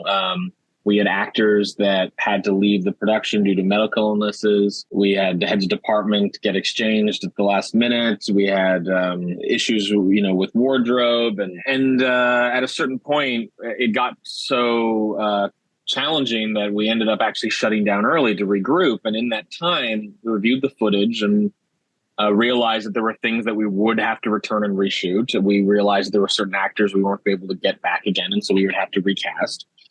And invariably, we also realized that the way we were shooting the film, the way we were lighting the creature, the way it even designed Johnny's look, all of that wasn't quite satisfying what Nash's vision was. And so we've joked that the first block ended up becoming one of the most expensive previs sessions that an independent film has ever done. But we went back at it about 6 months later with a tweaked design for Johnny and with a different approach to the cinematography, and certainly just a lot of hindsight that was guiding our hands, and it was with a pared down, much smaller crew as well. So it was quite challenging. And even the second block, because we were such a smaller crew, we ended up shooting it in multiple chunks. So we did about 4 blocks total of shooting, and it began in late 2021 and shooting completed in December 2022. So it was a very, very lengthy period of development and trying things out, trying it again. But I do think that gives the film a certain type of quality to it that I don't think would exist had we not gone through all of that. I don't really want to get into spoilers, but I do have to talk about the kills in the film. Sure. I think there's like one kill in particular that's been getting a lot of attention, that people have been just calling it the kill. Mm-hmm. Yeah, the movie is, we always envisioned the film as being a kind of taxonomy of slasher kills. We didn't want all of them to feel the same. We wanted each kill to have a different timbre, a different tone, and kind of encompass the scope of the violence that you see in slasher films. Sometimes the violence is off screen, and sometimes it's completely in your face. Sometimes it's operatic and almost comic book in its elasticity. Other times it's subtle and as unnerving as and as uncomfortable as a paper cut. So these were the kinds of notes we wanted to hit, and the one that became the kill. I mean, that is kind of our tribute to the outrageous kills that you might see in an Italian giallo.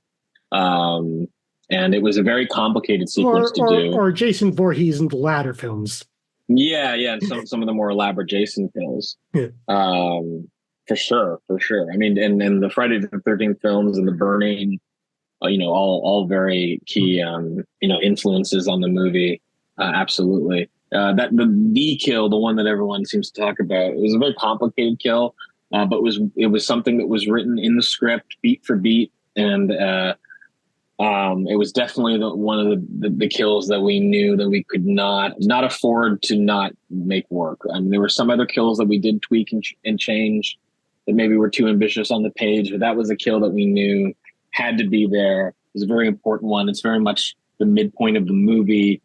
Nash would say that its placement is even very important given, where Johnny is following that sequence. Not to spoil things, but we learned a little bit more about Johnny right after that sequence in a very specific way.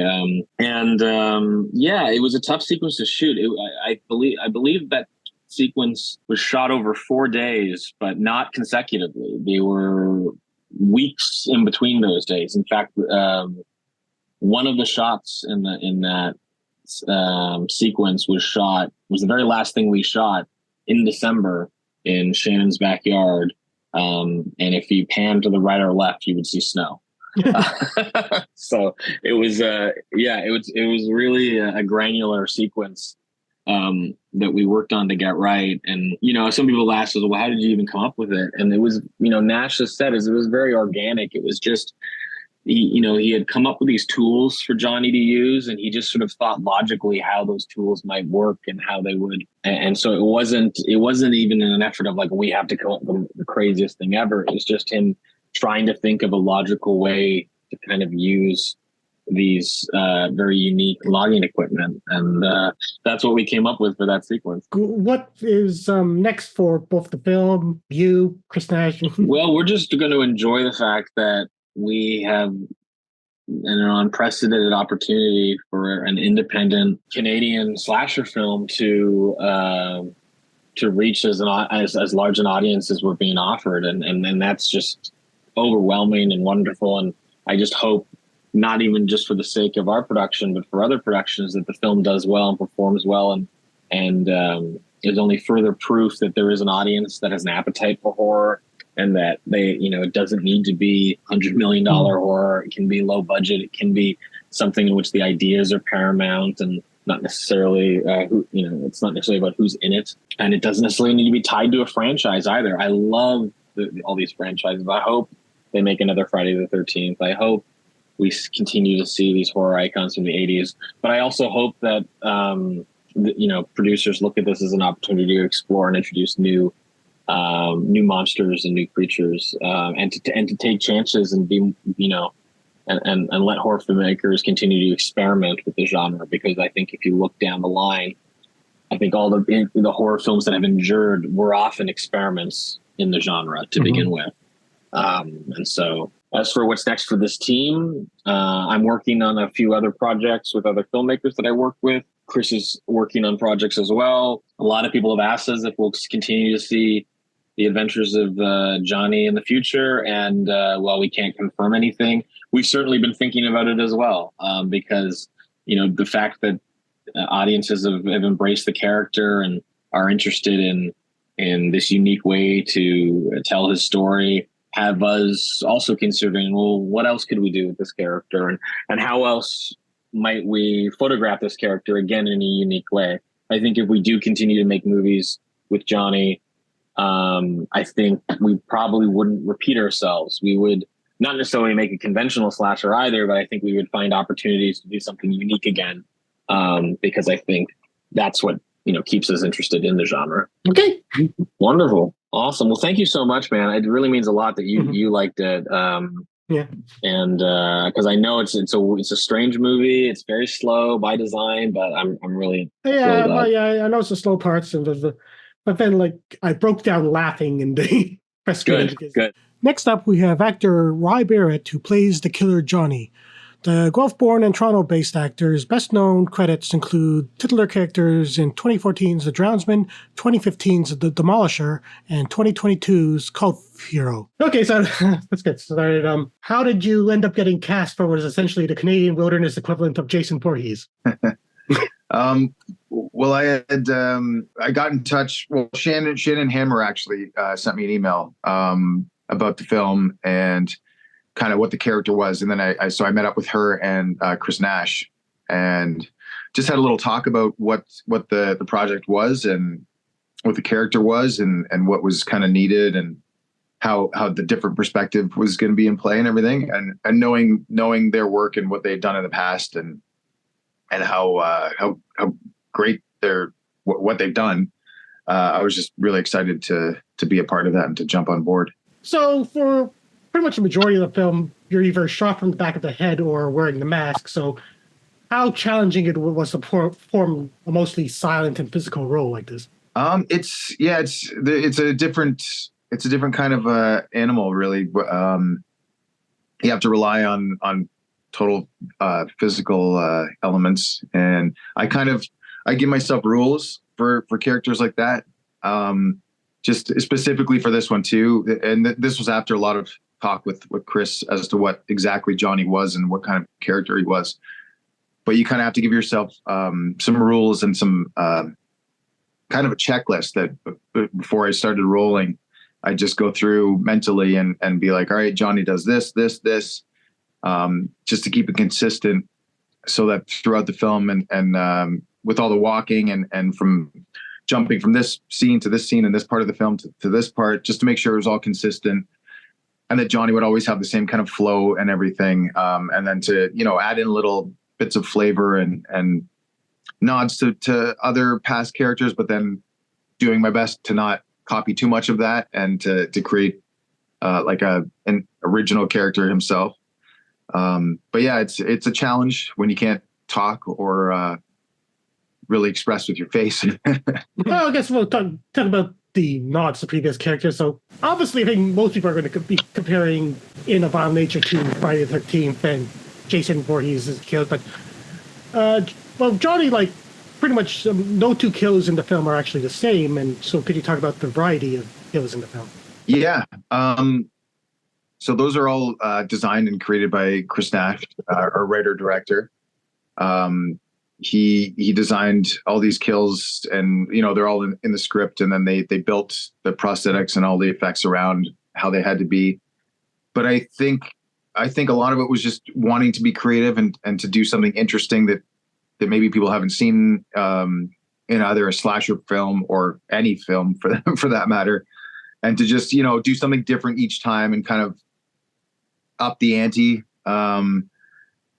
To a degree. There's kind of like an ebb and flow to the kills too. Like some of them are extremely complicated and long, and other ones are really kind of fast and jarring. So it was kind of keeping that sort of a flow for that, and just keeping it entertaining for the audience and doing something different, so it didn't just become repetitious or the same thing over and over again. Yeah, well, I was previously talking to Peter Kuplowsky, and he was talking about quote unquote B kill, and how that was pretty much the only kill that Chris Nash wanted to stay in the film unchanged. So could we, without spoiling too much, talk about filming that one kill scene? So that, yeah, we'll call it the yoga death. Yoga death, yeah. It's kind of what the term has become for it, I guess. That one, yeah, that one's it's crazy. It was in the script, and it's listed, like written line for line exactly as how it showed up on camera. And I think they even added a couple little elements to it, like without spoiling, without going into too much detail. But there's a whole lot, like it starts and then it keeps going, and there's more layers and more elements to it. And I got to sit back and watch that all unfold. And that scene in particular, they shot it over the course of basically almost a year. There was a huge gap in between, because when we shot the original like lead up to the death, we were losing light. We didn't have time to do the entire effect and get it finished in the day. So we ended up having to come back, and it didn't fit into the schedule. So we ended up coming back. It might have been a full year or like months and months later. And they had to, match the landscape and the growth and everything. And then we did all the effects, all the practical effects on that day. So it was a big job, multiple people involved on that, and lots and lots of blood and guts and prosthetic limbs and everything. So I think with your career, I most compare In a Violent Nature to The Drownsman, which you made a decade ago. Back then, you kind of played like a Freddy Krueger character, and now you're playing a Joseph Voorhees character. So how would you compare the two? Yeah, no, it's funny. They're two kind of slasher. We used to call The Drownsman a splasher movie. But yeah, they're two very different characters, but at the same time, there's some similarities too. Just the menace and physical, very physical roles. Because the Drownsman didn't really speak either. You could see much more of his face through the whole thing, but he didn't really speak much at all. So yeah, it was very. It's always interesting playing characters like this because you try to separate them and create different versions of different kinds of monsters and creatures, but it still is you in the suit or in the makeup and everything. So it's kind of, if you look at a character stacked up against each other, they kind of might look the same because they're going to have that same physicality, but you hope that people are going to look at them and differentiate how different they really are. But yeah, Drownsman was fun to play. That one was biggest difference is I was a lot more wet and soggy and cold during the Drownsman than I was during In a Violent Nature. I was generally hot most of the time. Yeah. And I was wet that one day in the lake, but that was a good day to be wet because it was very hot. So is it more fun for you to play these silent monsters or the more charismatic and crazy characters that you play, like in Chamber of Terror or Cult Hero? You know what? I love having the options to be able to play both characters. I think if I was just doing the one all the time, it might get a little tired. But the fact that I get to these chances to create these totally different kinds of characters and play in completely different types of films, I'm really lucky off the bat to be able to get to do that, and with great people and great teams behind them. But yeah, I don't know. I can't really pick a favorite. Just because I love doing it all. So it's so much fun to create this kind of a character and then to create this kind of a character and to like constantly being focused on what the difference is of those and how to make them each interesting. That's a really fun part of acting. Well, okay, so this is a bit of a rhetorical question because I've been seeing all your social media posts. Are you amazed at all the attention In Violent Nature has been getting?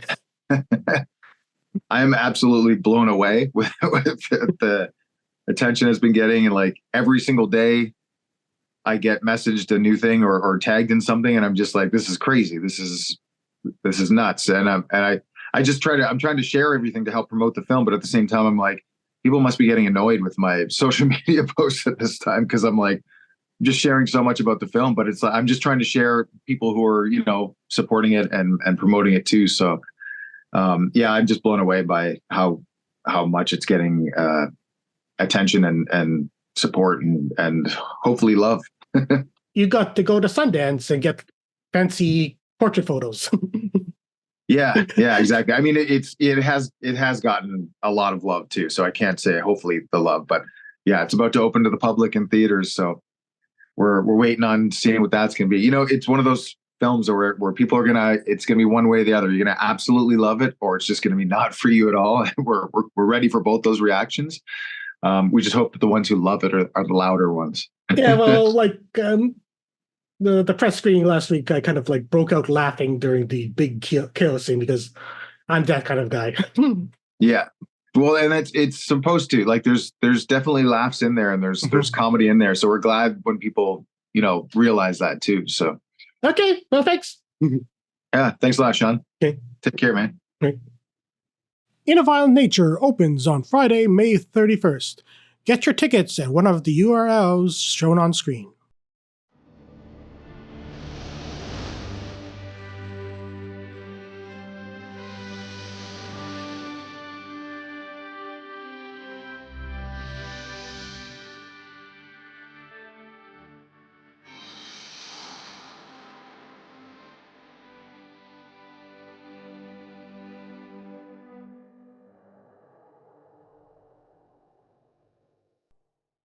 This is Sean Kelly at the 2024 Canadian Screen Awards. most recently I've seen you in Humane, so if you could talk about your role in that film a bit. Oh, thanks. Well, that was Caitlyn Cronenberg's debut film, and I got to do it with Jay Baruchel. So it was really fun to it was kind of like doing a play, which I've never done. Okay, well, thanks. Yeah, this is amazing recognition. As you well know, in documentaries, we work for many, many years. So I've been working on this film for 10 years to do the research. It's called Beyond Paper. It's a feature-length documentary. And it's amazing to be here, to be able to carry the what we stand for. So, yeah. Yeah, so the film is about the transition between paper and digital in writing and also in education and libraries. So we really travel the world to kind of give an idea of what is how this change in technology is reshaping our memory, and our relationship with ourselves. When you made The Dirties, did you expect to be here a decade later? I was so young. I didn't even have a concept of things like that, even a bit. No, I didn't think that at all. I was living day to day. Yeah. And for Jay, would you work with Matt again? If I saw The Dirties, yes, I would love to. If I did every other job I ever had with Matt, I would be a very happy man. Okay. But when he says every other, he means one that pays and then one with me. That's what he means by every other.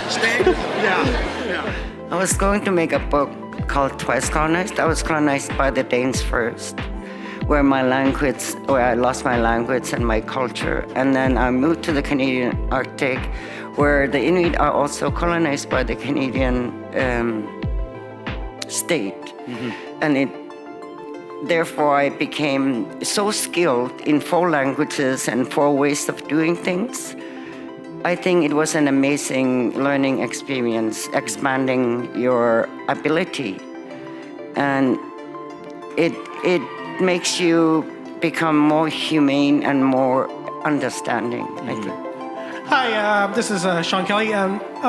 So first, congratulations on your win. And I saw Twice Colonized last year when it was the opening film of the Hot Docs Film Festival here in Toronto. And recently, the Hot Docs has been having some financial difficulties, so maybe you can talk about your experience playing at Hot Docs and what you hope the future is bright for at a film festival. Hot Docs has been, so my company, I Steal Film, has been the beneficiary of amazing Hot Docs audiences for over 20 years. It's, for us, the most important week of the year. As a leading documentary company in the world, Hot Docs is huge. And we just have faith that it's going to come back together. When I read the script, it was really powerful for me to see a script that was about the mother-daughter relationship. I think we haven't really focused on that in the South Asian community, and I think we can go further, and I think this was a great step, and only further deeper. Hi, Sean Kelly. I just was wondering, was it a challenge for you to play 2 different characters in 2 different time periods? Yeah, it was. I mean, there were days where I did Azra, and the next scene is going to be Mariam. And I had things that I had worked on with my acting coach, which is animal work. So I do Malwari horse and get into the body of the regalness with Mariam, and then with Azra, do other embodiment work. But it was so fun to do 2 characters. It was a great show-off moment, you know? I defend the idea of the collective experience. The idea that as human beings, we need to share emotional journeys together. We all suffered during the pandemic, being isolated. It was a proof of that. And it's like the idea that when humans share emotions together, there's something positive that's coming out of it. There has been studies about that.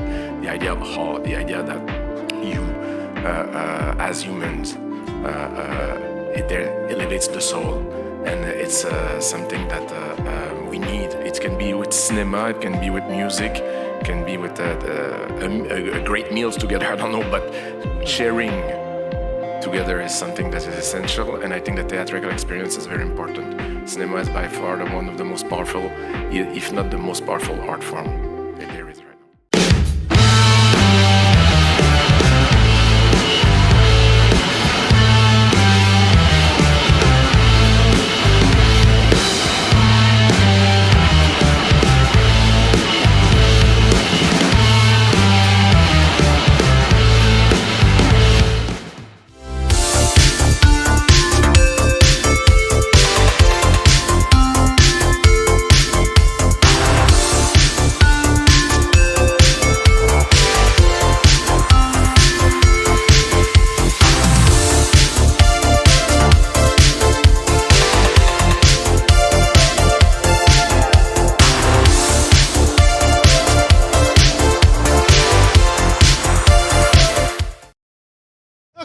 So, can you talk about your character in Dark Match?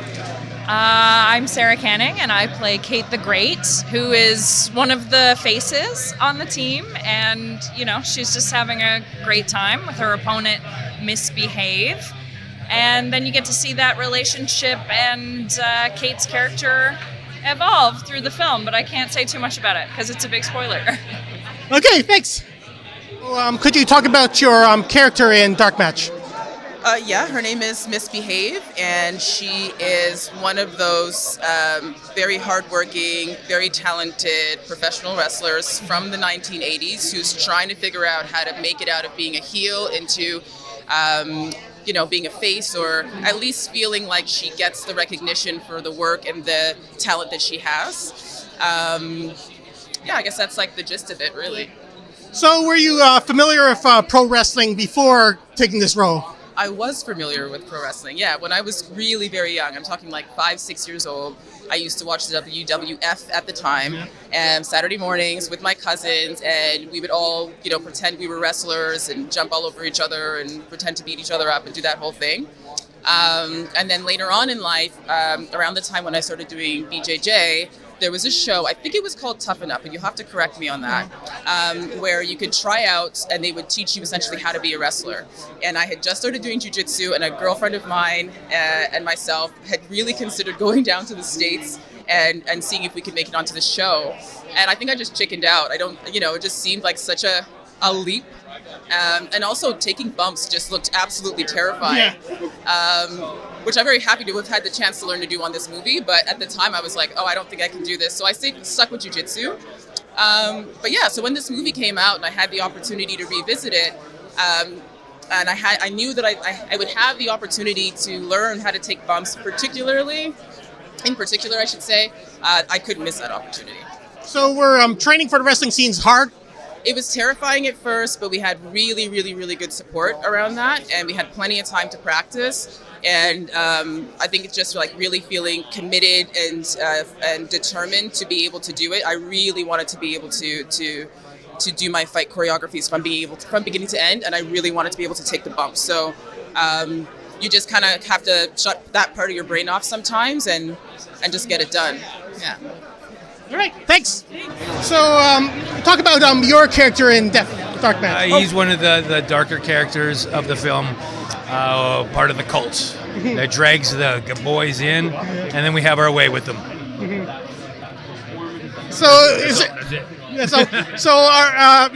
You look like you might be a wrestling fan. I am a big wrestling fan. Yeah. Oh, I've worked with. I'm collecting the wrestlers. I've worked with Stone Cold Steve Austin, Mick Foley, The Miz, Big Show, Kane, and now I can add Chris Jericho to my resume. One of my favorites. So how was it working with Jericho? Amazing. Constant professional, scary as hell, and badass right till the tilt. Okay. All right, thanks. Thanks, man. So what inspired you to do like a pro wrestling horror film? Just going to wrestling matches and seeing how much wrestling events are in a way like a cult. The fans are out of control. The storylines are really engaging. And I was just at one particular wrestling event in my past, and I remember thinking, this is crazy. Everybody here is crazy. And if you're not crazy, you're crazy. So I just fell in love with wrestling, and being a horror guy, I thought I'd love to blend the two ideas. So were there any particular films that you were influenced by? A lot of films influenced me. I would say nothing specific and obvious, but I was definitely influenced by things like Bloodsport, just for the idea of like a bunch of people fighting. Weirdly, I was watching Mandy a lot when I was writing this, so I think that for sure was maybe an interesting influence to the film. But no, I just love weird genre mashups. Yeah. And okay, so the casting of Chris Jericho. He's right behind me, isn't he? Yeah. We knew that when we were making a wrestling horror film, we'd be crazy to not have an actual wrestler in the film. And luckily, we didn't just get any wrestler. We got wrestling superstar Chris Jericho. So I feel very blessed that not only did I get to make the movie, but we got to get him in it.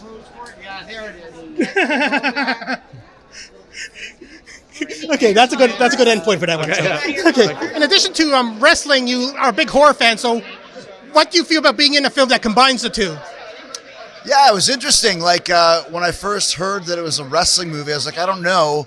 And then I read the script and realized, oh, it's way more. It's a satanic cult movie with wrestling as the backdrop. So it really is the perfect kind of mix. But it was a great script and a great part. I was really happy to be involved. So in playing the Prophet, did you try using your own wrestling character or create an all-new character? No, this has nothing to do with Chris Jericho. It's a whole new character. It wouldn't be any fun to play Chris Jericho. I already play Chris Jericho, so it was a little bit deeper and darker than that. Okay, so how was the experience making the film? It was great. It was cold. It was December in Edmonton, and I remember just how freezing it was filming it. But and that's the thing. You do the movie, 18 months ago, you kind of forget about it. So I'm really excited to see what the final product is. And like I said, I know we had a blast making it, and I think it turned out amazing as far as what we filmed, what we got on camera. And I'm really stoked to see it with a crowd. I mean, that's what movies are meant to be seen, with other people. So it's perfect to be here at Fantasia Fest and have our world premiere in such a prestigious event. So are there any other acting roles in the future for you? Yeah, there's lots of stuff going on. It's been a pretty good couple years for the different parts that I've had a chance to play. So it's exciting, man. Are you going to be in Terrifier 3? I am. Yeah, filmed it already. Filmed it already. I don't fare too well on that movie, but no one really does with Art the Clown. Okay, thanks. All right, man. Thank you.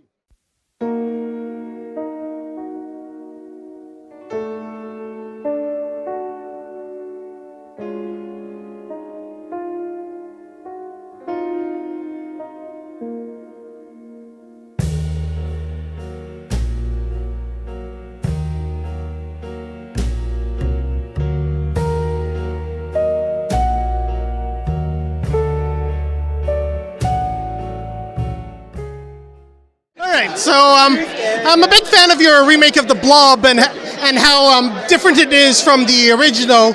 So are you going in the same direction for the Witchboard remake? True.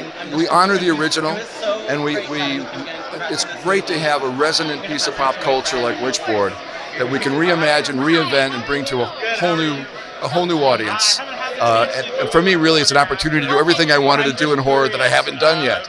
It's my third experiment in reimagining classic horror. And so for me, I let loose. It's a fun ride, and we hope to seriously scare the audience with this one. So what brought you back to horror after so long? I was thinking I would do horror sooner, but I love great slasher films, and I love all kinds of horror genres. But I needed something I felt I could take my style and really do something more imaginative, take the effects further, but still use practical effects, which I think are scarier, and tell a story that with this much imagination. All right, thanks very much. All right, so could you talk about who you play in the film? Yes, I play Emily. She is Christian's lovely fiance and his partner in helping him open this restaurant in New Orleans. She's also the reason that things go terribly wrong, which is also really fun to play in the film. Mm-hmm. So, were you aware of the original Witchboard when you signed up for this film? I wasn't originally, but obviously through talking with Chuck and getting involved, updated myself and learned more way about this fantastic movie that came around the 80s. So it's fun to kind of put our spin on it and do something completely different, but still, it's very inspired by the original film. All right, thanks. All right, so talk about your role in the film. Oh man, I play Christian, who is Emily's fiance. We play a couple in the movie that, we make a band of friends who are ready to kind of embark on their journey, opening up a restaurant in New Orleans in the French Quarter.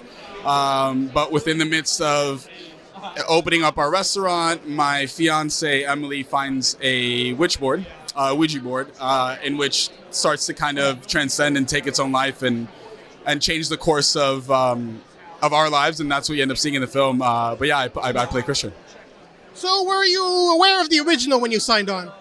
I was. I'd never seen it, and I know that it's a bit of a cult classic, and it had a very nice VHS run. I think it came out in '87, the original Witchboard.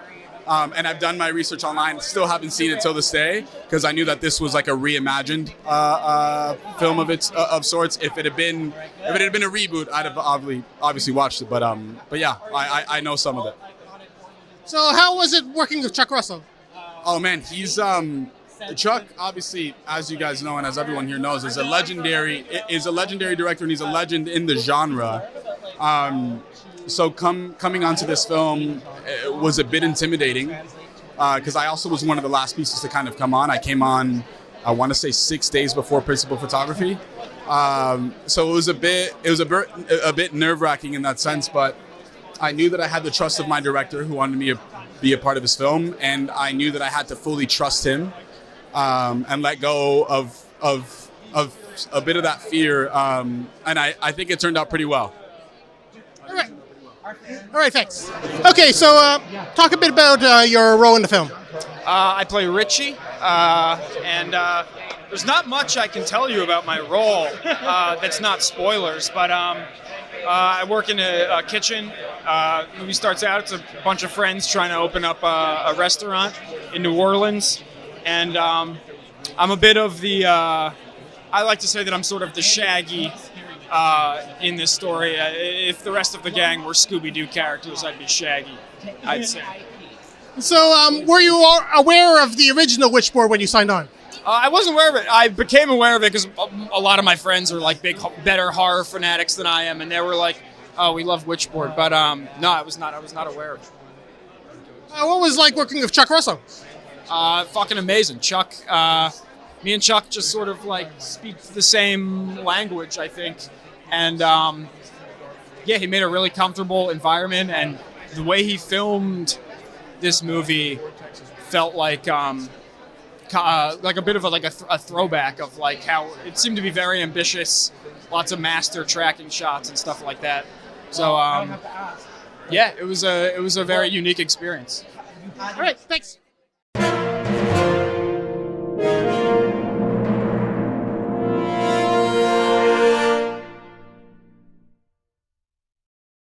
Here's my interview with writer-director stars John Adams and Toby Poser about their film Hellhole. John was hiding Christian. Philip had a gun. He wanted to shoot John. I tried to stop him, but accidentally I shot Philip. And I know you won't fucking believe me, but a monster shit started coming out of John's face. I tried to shoot John. But even before I pulled the trigger, he just... meat everywhere. But why were you trying to kill yourself? Because when John exploded, I heard something under the car. It was like a bowl of jelly or a squid. And then, like an umbrella, it just jumped on me. Arms and slimy shit all over me and in me. It is now in me. Can you smell me? Can you smell me? It is now in me. Smell me. Smell me.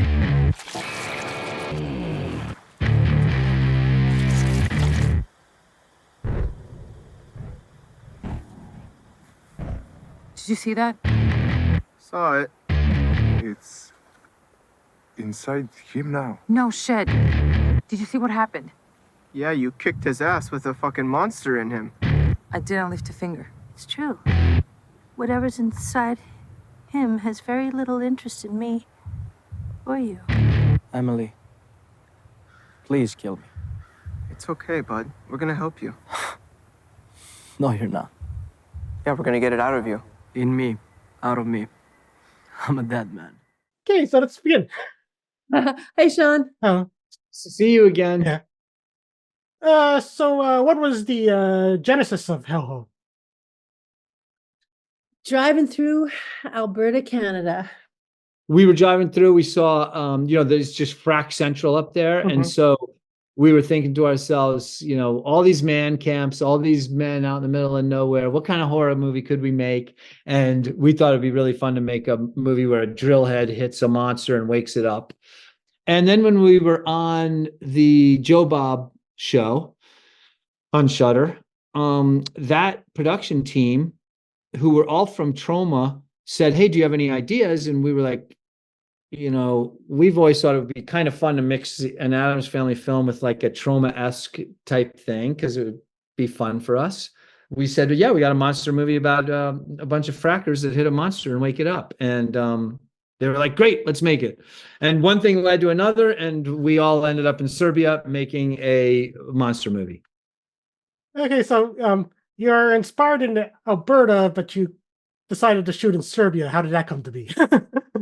The producers had really good connections with people, and I think I'd shot 4 films over there already, and they knew they could do it on a budget and with a great crew. So we were just like, sure, why not? And then we rewrote it for Serbia, and it kind of really worked for the story thematically. Yeah, and so like the bulk of the cast in the film is Serbian. So how did you approach casting for the film? So the production crew from America teams up with a production crew in Serbia called Red Productions. They basically hired a casting director, and we sat out there. We were there about 3 weeks early, and we just met a lot of Serbian actors, and we got to choose the ones that kind of we had the best chemistry with. And that was a really great process.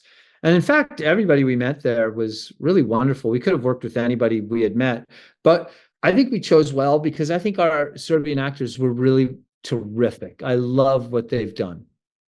Yeah. So this is actually a very effects heavy film for you. So what was it like working with like the creature effects and Masters effects? Oh my God. I mean, I'm wearing his t-shirt today. We're such fans of Todd Masters, his team, but also the man.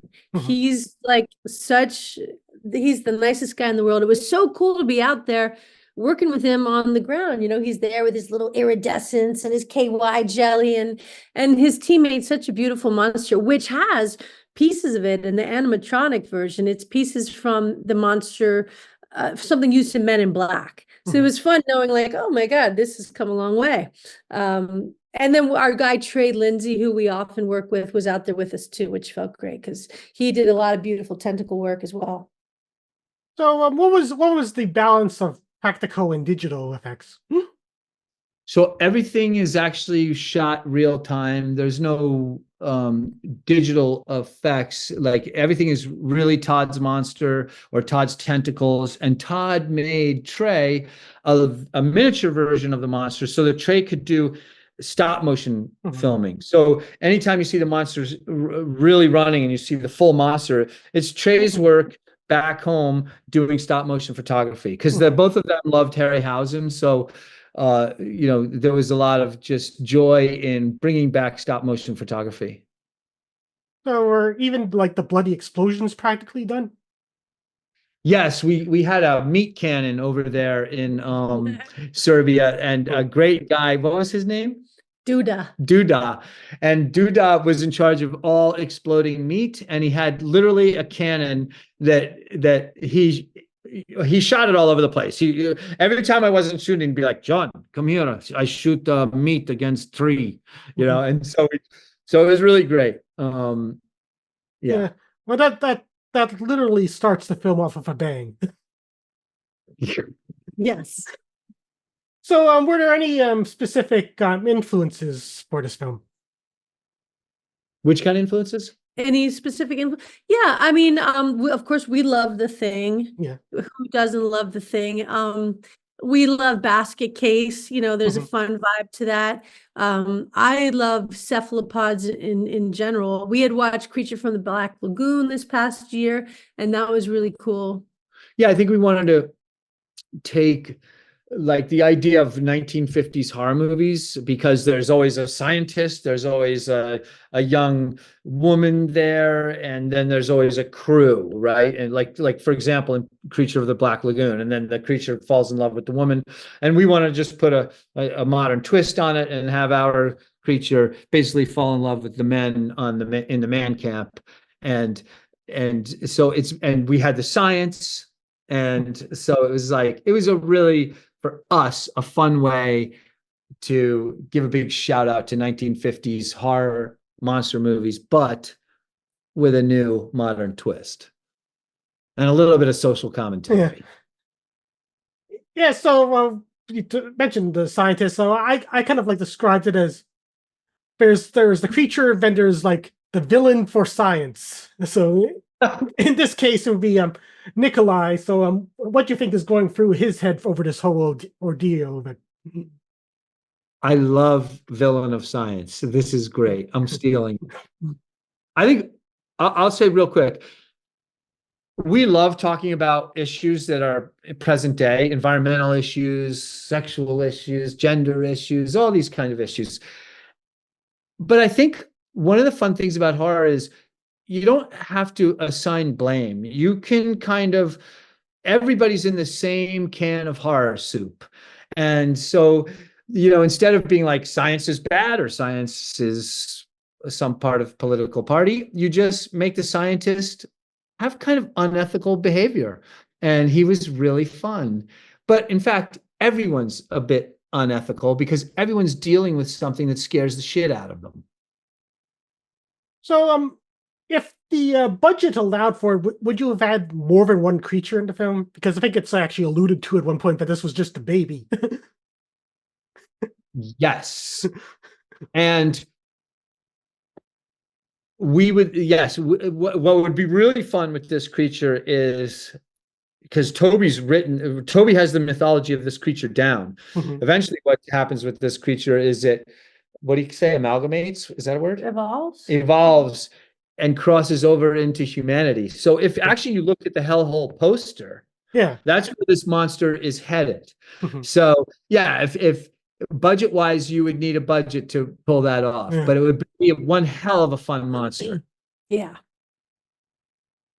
Well, I think next is kind of more like a Addams Family question. Is that your daughters were very conspicuous with their absence in this film? I think I saw in the Fantasia description that Zelda was in college at the time. So, how would you think that they would fit into the film if they were available? Yeah, that's a fun question. I mean, Lulu helped us write it. She Mhm. knocked out the first draft, so that was cool. And a lot of her DNA is in there, especially in the Teddy character. Mhm. And in the French scene, because she speaks almost fluent French. Mhm. I think Zelda, if this were shot as an English-speaking film, like in Alaska, as it was written, I think Zelda would have been a neat scientist. But so she would play Sophie. I think that would have been really neat. Yeah. Although there's a lot of Lulu in Sophia as well. Yeah. Sophia has a playfulness. And Zelda, it's neat now she's almost 21, and it's been cool to see Zelda evolve as a director. She has great ideas, so I think Mhm. she would have been great on wearing the director's hat as well. Mhm. Okay, so what's next for you? Two cool things. Yeah, one called Slug, Mhm. which is almost in the can, and the other one we're toying with the name Mother of Flies. Mhm. Does that sound good to you? Mother of Oh, Flies? yeah, that sounds interesting. Yeah. Okay, cool. Because that's the one we're kind of jonesing for. Yeah, they're super fun movies. We learned a lot on Hellhole, so we're applying all the kind of practical effects that we learned on Hellhole to our new movies. One's about a man who has a truck accident and wakes up with a demon inside of him, and the other is about a father and daughter, and the daughter has a fatal illness, so they go to a witch doctor who Toby's going to play or has played because we've already filmed it. Mhm. And there's always a price to pay when you mess around with a witch doctor, even though you might get what you want. Okay, well, thanks. Thank you. Thank you, Sean. Good to see you again. Yeah.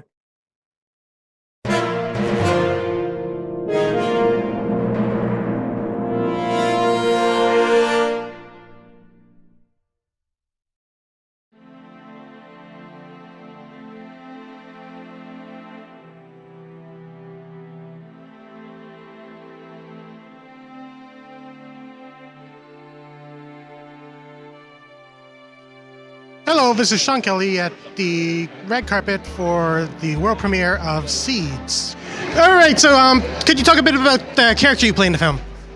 Yeah, I got to play Wiz. That's the cousin of Ziggy for this for the production of Seeds, and I got to play the wisecracking cousin that teased the main character the whole time. Yeah, I found that your character kind of like adds some humor to what is otherwise a tense film. So, how would you say that the dynamic between Ziggy and Wiz is?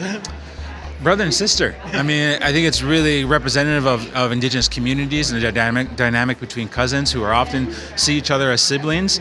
And so I was really happy to bring that levity to the story. I know that it's a suspense story, but there's a lot of grounded comedy in it as well. Yeah. And you were the one to warn Ziggy of the Evo Seed Company. Yes, absolutely. I was the brains behind the whole operation here. I was the one that kind of saw what was on the horizon. I tried to warn Ziggy as much as possible. But did she learn? I think in the end she did. So, yeah, it was great to be a part of. So, could you talk a bit about your character in the film? Talk a bit about my character. I play Bandit. My name is Miguel Fairbrother. I'm just so excited to join the cast of Seeds, Dio's directorial debut. Getting to portray one of our Onkwe men who obviously has a healing journey himself in support of this Onkwe woman warrior. It's just such an honor to be part of this film. I love it. All right, how did you get the idea for this film? I got the idea I really liked Home Alone, and I just sort of started from that. The movie Home Alone, a home invasion film, and I sort of built off of that, and then it came what it is. So, I interpreted the film. I was previously a fan of the late Jeff Barnaby's films, and I found a lot of similarities between what Seeds does with his film. So, could you talk about having a genre film that also deals with Native issues? Yeah, I think it's a good way to get some messages across while at the same time entertaining an audience and getting to play with blood, guts, and gore. And I also have to talk about your decision to have Graham Greene is the sage Uncle G, and I verbally reacted when you name dropped Clear Cut at one point. Oh yeah, you like that one? Yeah, that's one of the best movies ever. So yeah, it was an honor to be able to have him with us for the day. Okay, so thanks very much.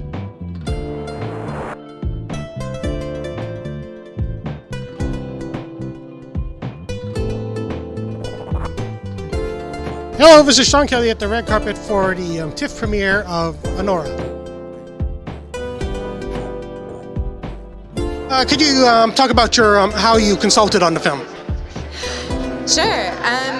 Well, basically, Sean would send me a script, and then I would do a little critique, and then send it back to him, and then we'd have a meeting, and we'd talk about it, and we just did that a couple times, and yeah, that was my job.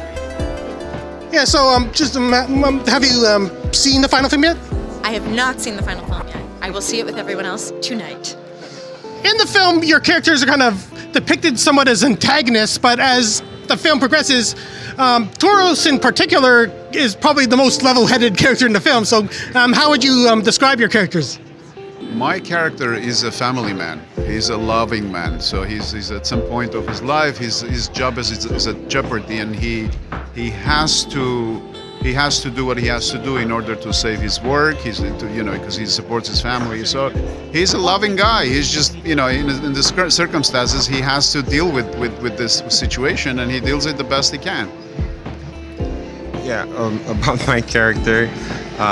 So my character he moved to United States lately, and he has his big cousin who's kind of in charge of him, but he's trying to be important and look like a gangster or something, but every single situation make him put him in a worse situation, even bad, and actually it's becoming very, very funny and silly comedy on my side, which is kind of cool. I love it. Okay, thanks. So, your character kind of like has a love-hate relationship with Annie throughout the film. So, describe your dynamic with Mikey Madison throughout the film. Of Mikey Madison. Wow, she's incredible dynamic because she's going from very, very down. It's under earth, and she's going to the sky, to the space. You know? Yeah. Do you understand?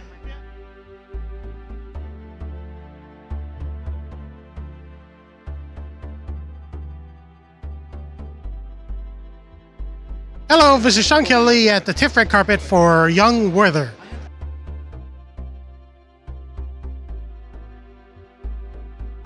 Okay, so how did you go about creating a modern adaptation of the original novella?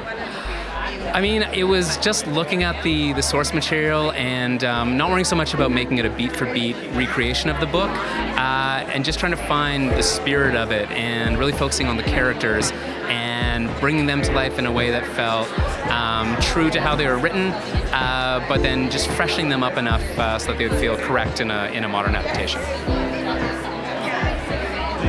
So, was it always your intent to have this version be set in Toronto?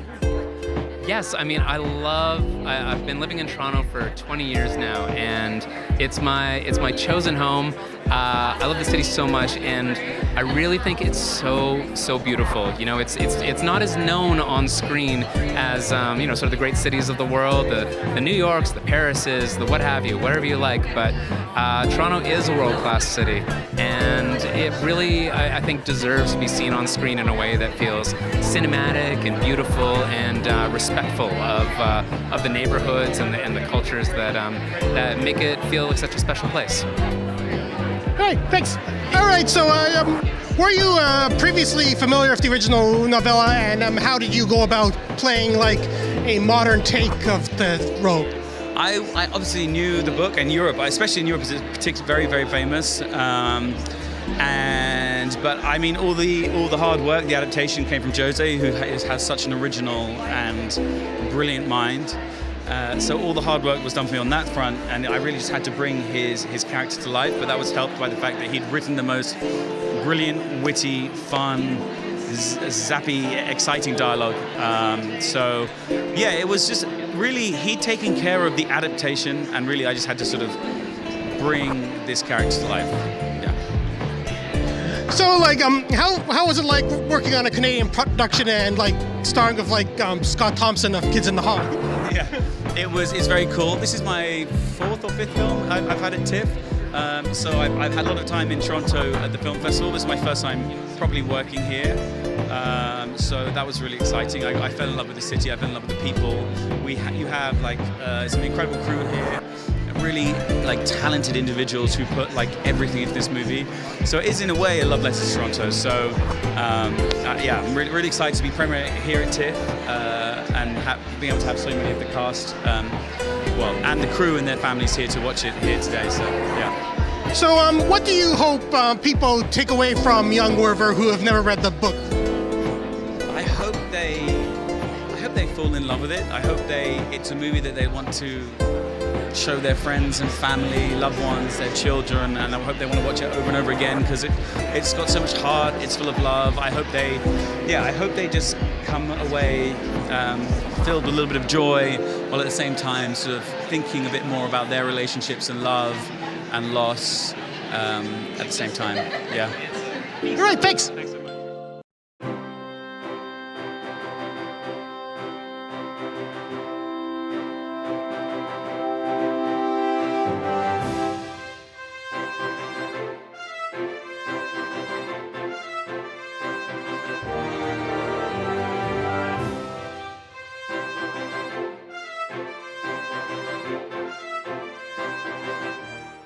Can you talk a bit about your role in the film? So Mildred is a 10, 11-year-old girl. You know, she's very precocious, very wise beyond her years. But she's got kind of this obsession with the mythical Canterbury Panther. And you know, her dream is to go find it and to win a big old cash prize. And she's supposed to go camping with her mum, but when she gets hurt and needs time in the hospital, her estranged father, who's a washed-up magician, comes and takes her camping. So, I know you from Evil Dead Rise, so how was this film different from that film? Well, I was a lot less wrecked. No, well, Evil Dead Rise was very kind of intense in a physical and emotional way. But Bookworm is more of a very sweet, heartwarming film. You know, it takes you on a journey. I mean, filming it was also very different. Just lovely crew, and in the beautiful Canterbury landscape, it was stunning. All right, thanks. This is your second film with Ann Timpson. So, how would this differ from Come to Daddy? It's lighter in content, right? So Come to Daddy is a bit of a genre exercise. It's a movie of twists and turns, and it gets quite violent. This film also has its twists and turns, but it's bloodless. There's no real violence, but the stakes are real. It's a comedy about a father and a daughter out in the wilderness looking for a panther. It's also a movie about two people kind of coming to find the relationship that they never had. It's about a father accepting his role of being a father, ultimately discovering his own vulnerability. There's about a lot of things, but it is, it's similar in that the sense of humor is the same. I think it's cut from a similar cloth. It's the same writer. So a lot of the same sensibilities are sort of interwoven, but it's a movie for everybody. It's for all audiences. It's a real kind of adventure romp in the wilderness. So, how was it shooting in New Zealand 20 years after Lord of the Rings? Man, it was amazing. Incredible to go back. I had wanted to go back to New Zealand to shoot something for ages, and it had been 9 years since I'd even been to visit.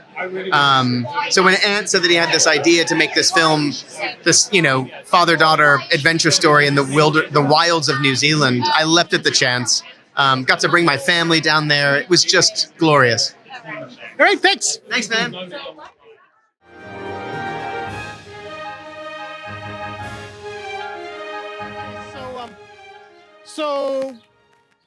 Bookworm is actually very different from the other films you were involved with. So what might inspire you to make a very family-friendly film? Look, we wanted to make a wilderness film, Toby and I, and we were inspired by The Edge, the Anthony Hopkins, Alec Baldwin movie, which was directed by Lee Tamahori, who's a great New Zealander. And so we thought, how can we use Elijah? It was written for Elijah. How can we use Elijah as a avatar for our deep-seated male insecurities about masculinity and stepping up as parents in a time of crisis, which all stems from our greatest fear is just pooping the bed in front of our kids when something horrible was going down. And I could absolutely relate to that because that happened to me on a crazy summer vacation that went horribly wrong. It started off as a PG movie and then turned into an ugly R-rated film very quickly.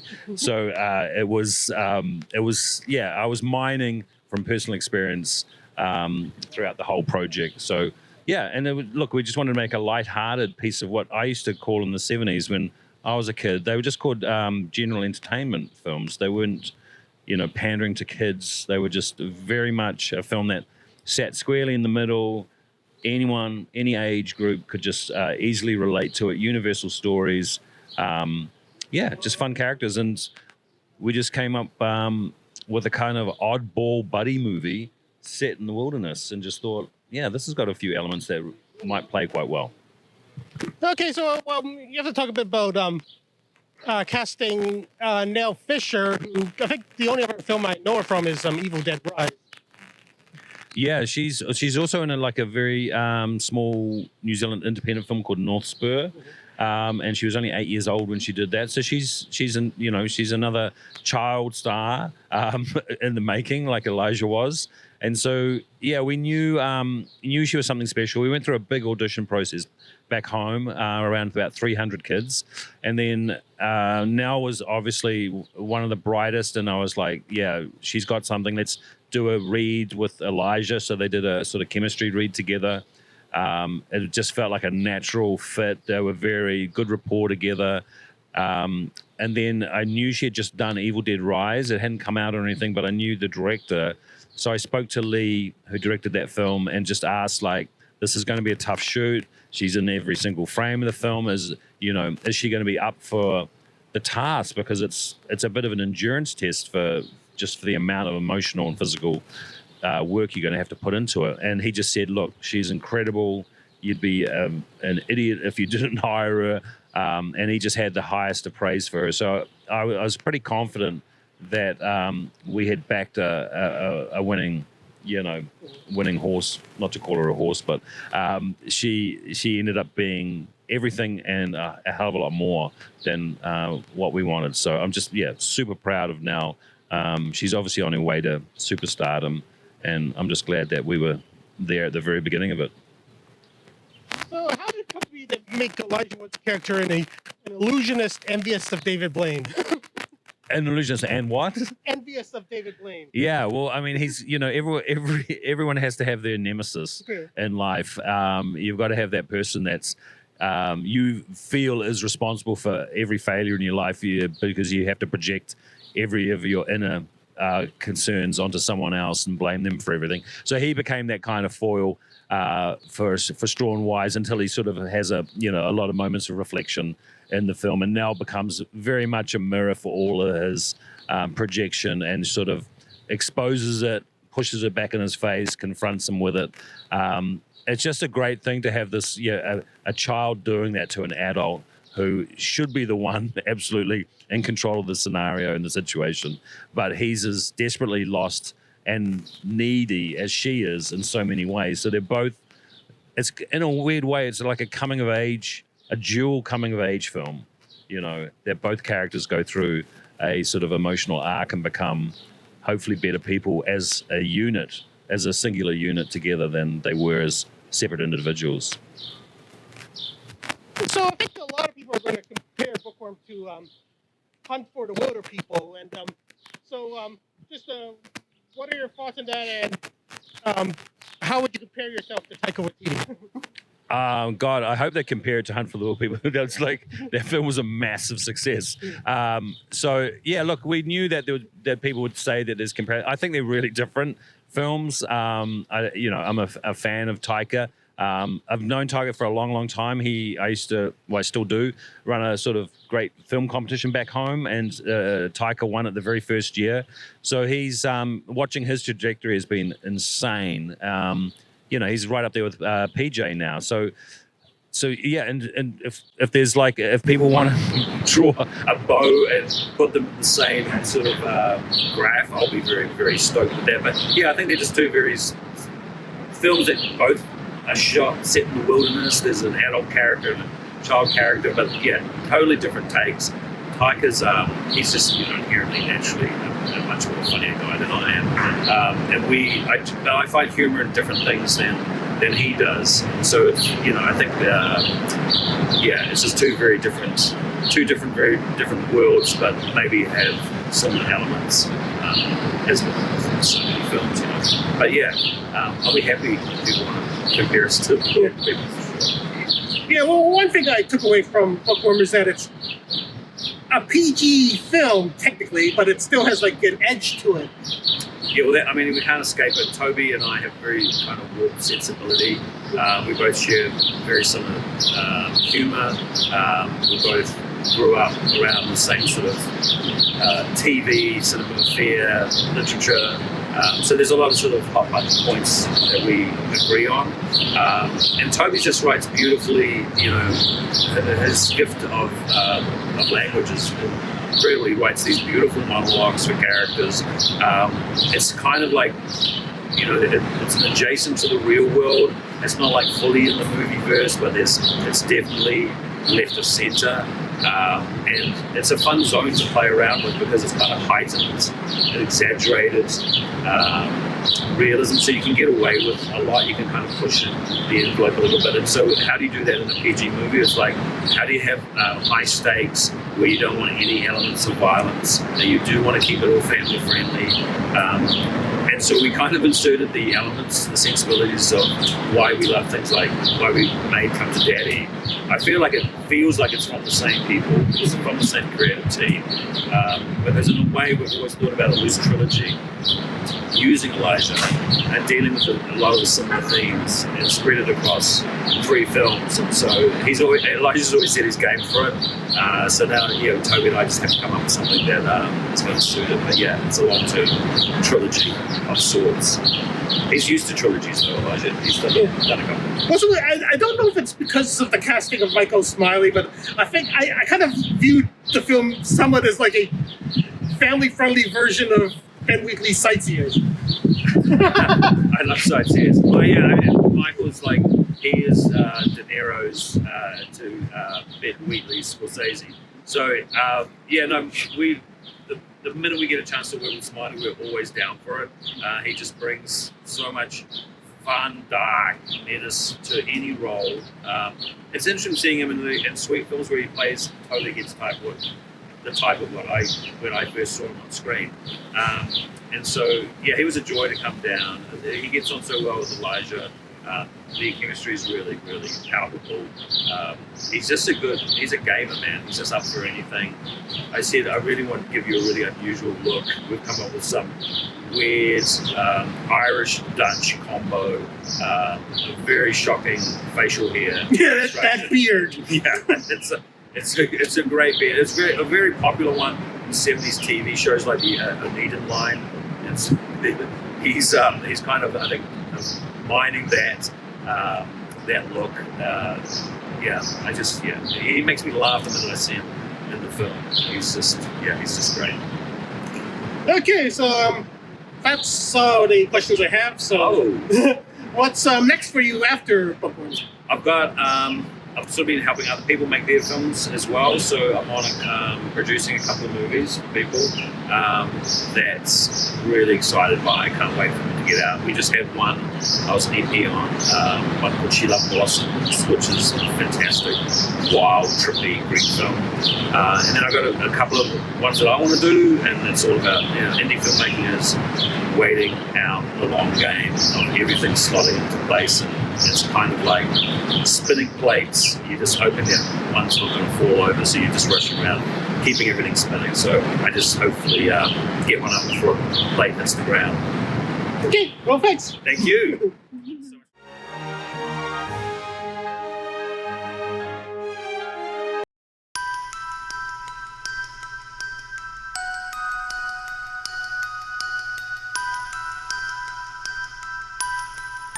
This is a Sean Kelly Movies interview with Academy Award-winning director Adam Elliot on Memoir of a Snail. Like and subscribe for more content like this.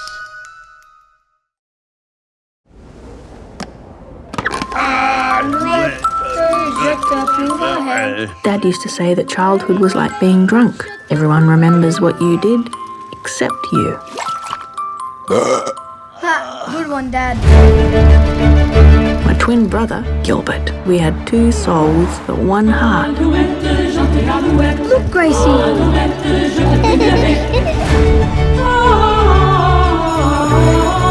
Rabbit face, rabbit face, rabbit face. Why are you dressed like an ant? No, I'm a snail. Oh, funny. I believed in glasses half full and silver linings. Life was fleeting, but so precious. Bravo! Aww, now she's got a boyfriend.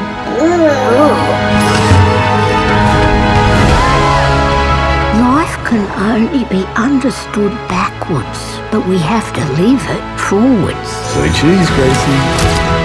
Snails never go back over their trail. As soon as I'm old enough and got money, I'm coming to get you. Childhood was life's best season. It never lasts, but everyone deserves one. I remember everything.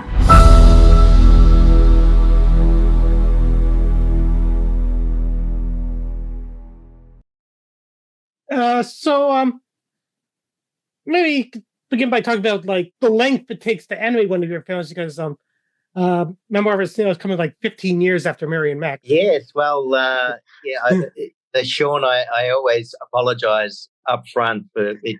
My film's taking so long. It wasn't meant to take 15 years, but, life kept getting in the way, and I won't go into all the details. But, certainly there are days I wished I'd chosen a quicker art form, a less expensive art form.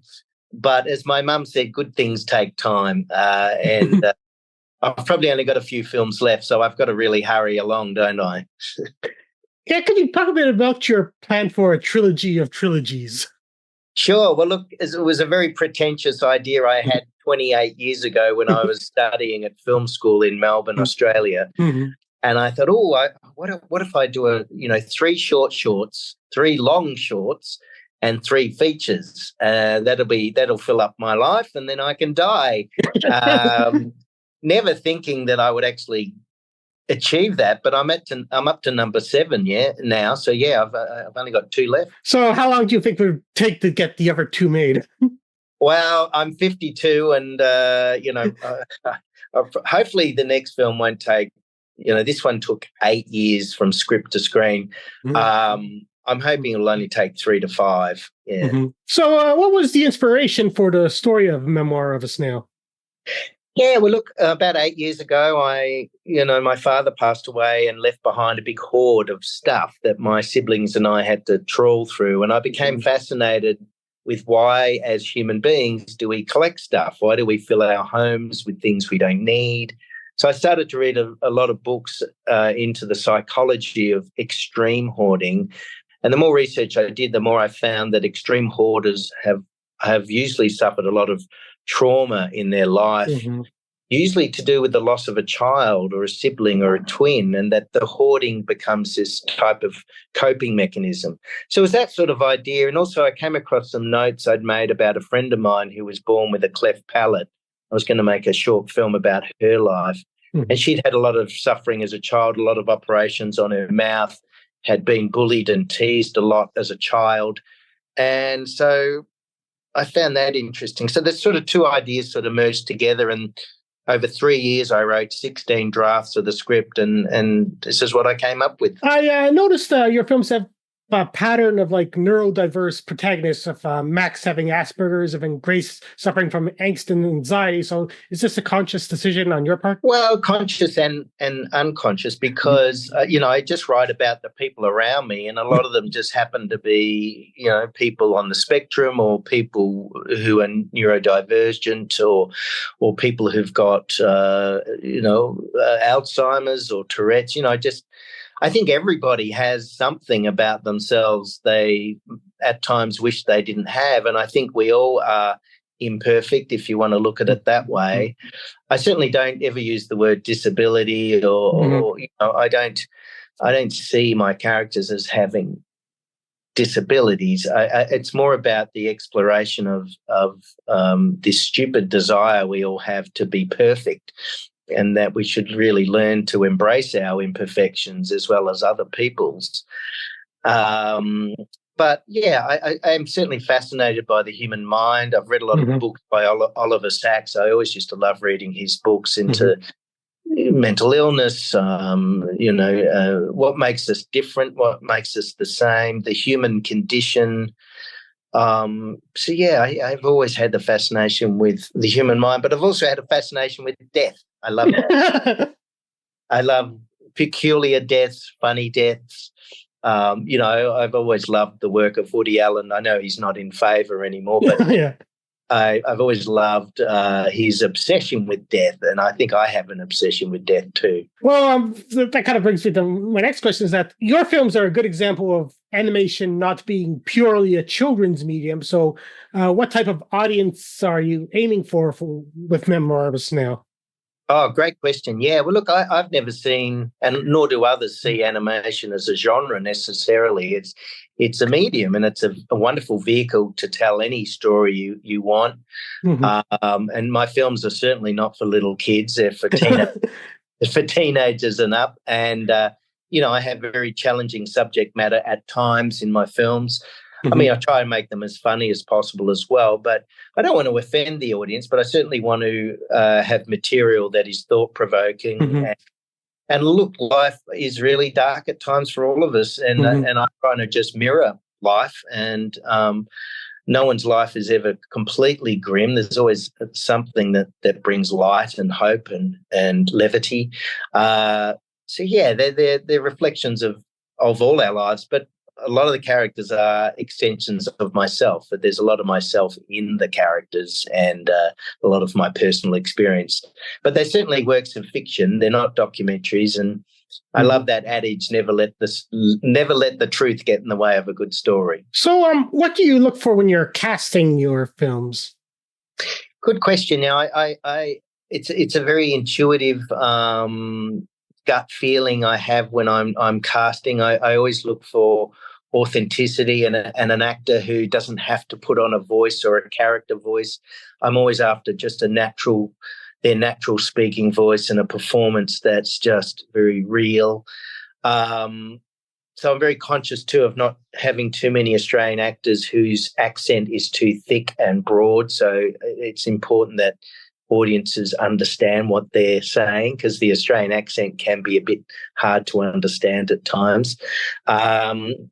So yeah, I certainly, of course, want actors who've got an international profile. That really helps as well. But I'm always drawn to actors that other actors really admire and just have that indescribable essence of, and that genius. And I think Sarah Snook definitely is one of those actors. Just has this incredible ease with performing, and yet comes up with stuff that is so layered and dimensional. So yeah, I certainly, it's a real challenge to find the actors you want. It's a real challenge to be able to then get them on board and penetrate through the shield of their agents. But again, I'm lucky. A lot of these actors are Melburnians where I live, and it was easier to access them. How did you get Nick Cave to do one line, pretty much? Well, Nick Cave was not a last minute decision, but we didn't have to cast him early. We were able to cast his character later on. And I, went through a whole list of other celebrities and musicians and sports people, and then really Nick Cave just ticked all the boxes. He gets to read a poem, and he's a poet himself, of course. And yeah, he just has that beautiful voice. And he wanted to do a voice, and I said, no, I just want you to be Nick Cave. I don't want you to be anything but Nick Cave. Yeah, we were so thrilled and delighted that he came on board. Okay, well, kind of like going to now ask you a question about like a part-time Torontonian, Guillermo del Toro, who's a huge supporter of stop motion animation, and I was wondering if you were inspired when he won the Oscar a couple years ago for his Pinocchio film, and do you have any hopes that Memoir of a Snail will bring you back to the Oscars 20 years after winning for Harvey Crumpet? Well, your guess is as good as mine. Guillermo, of course, has really done wonderful things for the stop motion community. He's really brought the art form into the forefront, as well as Wes Anderson and Henry Selick and Travis Knight at Leica. So I think stop motion is going through a great renaissance at the moment, and I think particularly too with the advent of AI, and there's so much CGI animation out there, and I think audiences are really enjoying stop motion films at the moment because they know that what they're looking at is real and made by human beings, and I think the art form is really appreciated at the moment. Who knows what the future holds? I mean, AI could destroy us all. I hope not. I think, again, things that are handmade will always be appreciated, and I think, AI will find its place, but I think so will things that are handcrafted. Okay, well, that's my time, so thanks. Thank you. Such great questions too. Thanks very much, Sean. They're great.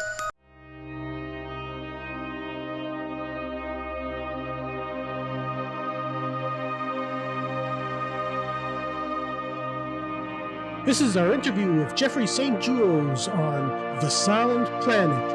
Like and subscribe to get more content like this. So, what was your inspiration behind the film? My inspiration behind the film, it goes back to my childhood, I would say. It's kind of a fantasy, a fantasy, I suppose, of escaping to another planet and what that would all be like. Just kind of tied up in this hermit fantasy I had of like escaping everybody and living by myself. And the most extreme example of that would be living alone on a planet. And then it kind of brought up the questions of, is that really possible to escape who you were, to leave everything behind for real? Or is your life going to catch up to you no matter what? So did you always envision Elias Koteas for the lead? I didn't always envision him for the lead. I don't tend to write with any particular actors in mind because it's too dangerous. They say no. And then you can't let go of that. But once we kind of landed on the idea of him, I was like, this is so perfect. There's just, just the humanity, the pathos in him, but he's also feels like a guy who has lived, and you really feel for him. So yeah, I'm so happy that he agreed to do it. So was it always your intention for you to limit the amount of backstory you reveal? So that there's an alien race and they're kind of colonizing Earth, but you don't exactly know why, and so was this always something that you wanted the audience to piece together throughout the film? Yeah, it was. I wanted to just give just enough so that people would have enough to understand, but I didn't want to get bogged down. Many sci-fi films open with a bit of exposition-y stuff, and I thought I could avoid it, and I realized, so I see why, because you need to set something up. So we just did a little bit and some news footage stuff to set up what it was, but I didn't want to go into too much detail. I just wanted enough so people got where this woman was from and what the backstory of Earth was like, so we could really just focus on their characters, not on what's happening on Earth. Yeah. Well, a film that Silent Planet reminded me of is I don't know if you saw it. It's from 2009. Moon, directed by Duncan Jones, and starring Sam Rockwell. It's it's the same kind of plot. It's all maybe one or two characters, an AI robot. Yeah. No, I love Moon, and actually that was when I went back and watched Moon, I was like, oh, they do it too. They have all the exposition at the beginning, and it's fine. So I was like, okay, we can do that. Nothing wrong. If Moon does it, we can do it. So maybe talk about Naya a bit, and how do you see her relationship with Theodore throughout the film? Yeah. So the way I see her characters, she was like, I guess when I talked about, the way I fantasized it, I think she has this fantasy that she's going to be able to leave her whole self behind when she goes to this planet, and she's hoping to reach some kind of solitude and peace But when she gets there, she finds it's harder than she thought. She's initially just annoyed that there's somebody else there. But then as she starts to, realize that she misses people, she misses connection, she actually warms to Theodore. Then, of course, there's the kind of a darker twist that complicates that. But I think, all in all, I feel like Theodore gives her something in the end in terms of her coming to accept herself and not try to run away from herself.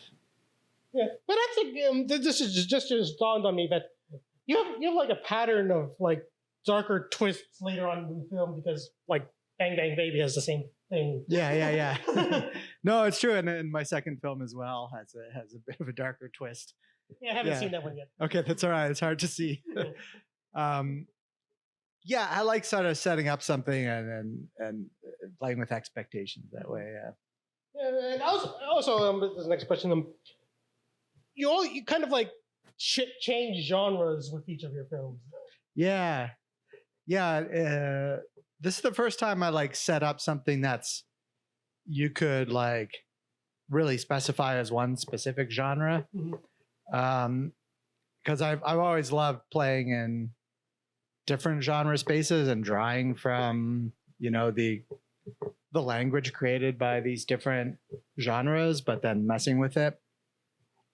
And I think with Bang Bang Baby, it was a musical, and then when I played at TIFF, they called it a sci-fi, so I didn't think of it that way. But then so it became a musical sci-fi. But it didn't. I kind of viewed it as kind of like a Rocky Horror pastiche. Yeah. But I felt it was like dark, more sad than a Rocky, less fun. But yeah, no, it was sort of more of a mix. This one, yeah. But I do like. I like genre, but I don't feel like tied to one specific. I like playing with it because I see it all as kind of tools. Like, there's a language that's created and it's there and it's in people's minds. So we can take from that and use it and that excites me. Okay. Also, Silent Planet is having its world premiere at Fantasia. So what are the plans for the film? Well, for as many people to see it as possible. We'll do a festival run. There's our distributors, Quiver. I'm sure they've got some great plan for it. I hope, but we don't have a specific. We're hoping obviously we'll do a theatrical, but we don't have that locked down yet. We're starting just in the beginning of the path. Yeah. Okay. Well, thanks. Yeah. Well, thank you. Appreciate it.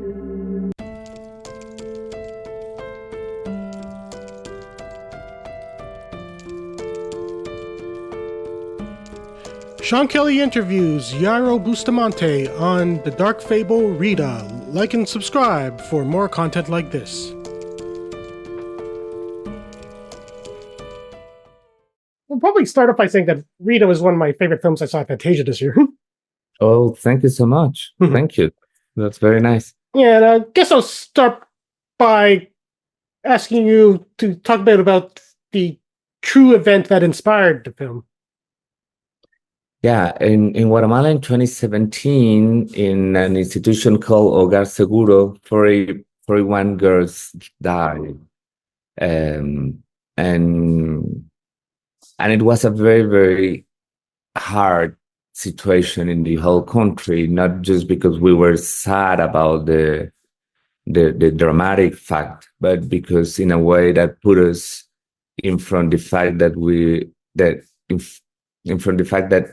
the injustice that we were living every day and the impunity at the same time. And until that, a process were opened, and we continue with the process today, and there is not justice. And for a moment, the case wanted to be silenced. And when the state wanted to silence the case with the film, but it was very hard to invite the audience to watch film where for it, but what girls were suffering. So we decided to make a very deep research about what happened in these institutions, and we moved out of the border of Guatemala, and we went to every one of the countries of Central America, and we discovered that there is a kind of a common fact when girls, and say girls because it's not happening the same things with boys, when girls are suffering, in a moment they say basta and they ask for help. And when they ask for help, adults start saying they are not girls, they are dangerous, they are delinquents, because we don't want to be part of the responsibility of the social responsibility that we have. And so coming from that research and interviews that we made, we discovered that they had that kind of heroic act telling the stories, but in the same time they had that kind of desire to protect a girl inside them, and they made it telling us the stories in a fairy tale way. So we wanted to keep that very touching thing that they used to tell the stories. Yeah, so I actually, that's my next question. I actually compared RITA somewhat to like the films of Guillermo del Toro, since it tackles some very difficult subject matter through the lens of this fantastical fairy tale environment. So how difficult was it for you to find that balance in the film? I Guillermo for sure is one of the big inspiration that I have in my works, and I had the opportunity to talk with him a lot of times about how to use fantasy and magical realism. And I think both we have that chance to understand magical realism coming from another perspective, because we are Mesoamericans. And for us, it's not just an artistic movement, it's a kind of a lifestyle. And it's a very positive way of that, because in a way magical realism is keeping us close to our ancestors, with our traditions, and open windows to the magical world that is so important in our life. But in another way is because we live in a kind of a society that the injustice is all the time there. That magical realism is the only hope that we have. So that's the way that I'm really wanted to continue using it in my stories, because I think it's giving us a lot of freedom. Yeah, I actually liked how like the film actually divides the girls at the center into like cliques. So there's like the one section with angels, one section of rabbits. There's like the ghostly stars. There is a very nice thing about that, because the girls itself, because I started the film in Guatemala and I make a casting call in the whole country, and we have more than 5,000 girls coming to the casting. We keep 300, and we open the academy, and we form them for years almost, and they help us to bring that universe, and it was a very nice thing. But that universe was there too, because the catalog really exists in some institutions, and people who work in that institution are costume the girls to sell them. And so we wanted to talk about that, because it's a so dramatic situation, but at the same time continue using the girls' language. So do you hope that RITA in some way affects how girls are treated in Guatemala? It's happening in a way. Our first audience in Guatemala were the surviving girls from the 2017 situation and the families of the girls who are not anymore with us. And for us was so important to have a film amplifying their voice because not just because they are looking for justice, but because in a way that became a case that is more important to tell the story pretending to save new victims of that system. And we had the chance to show the film to the president couple in Guatemala, and the first lady is taking care right now about that kind of institutions. So I don't think that artists can really change politics, but maybe we can just touch some souls. Okay, well, thanks. Thank you.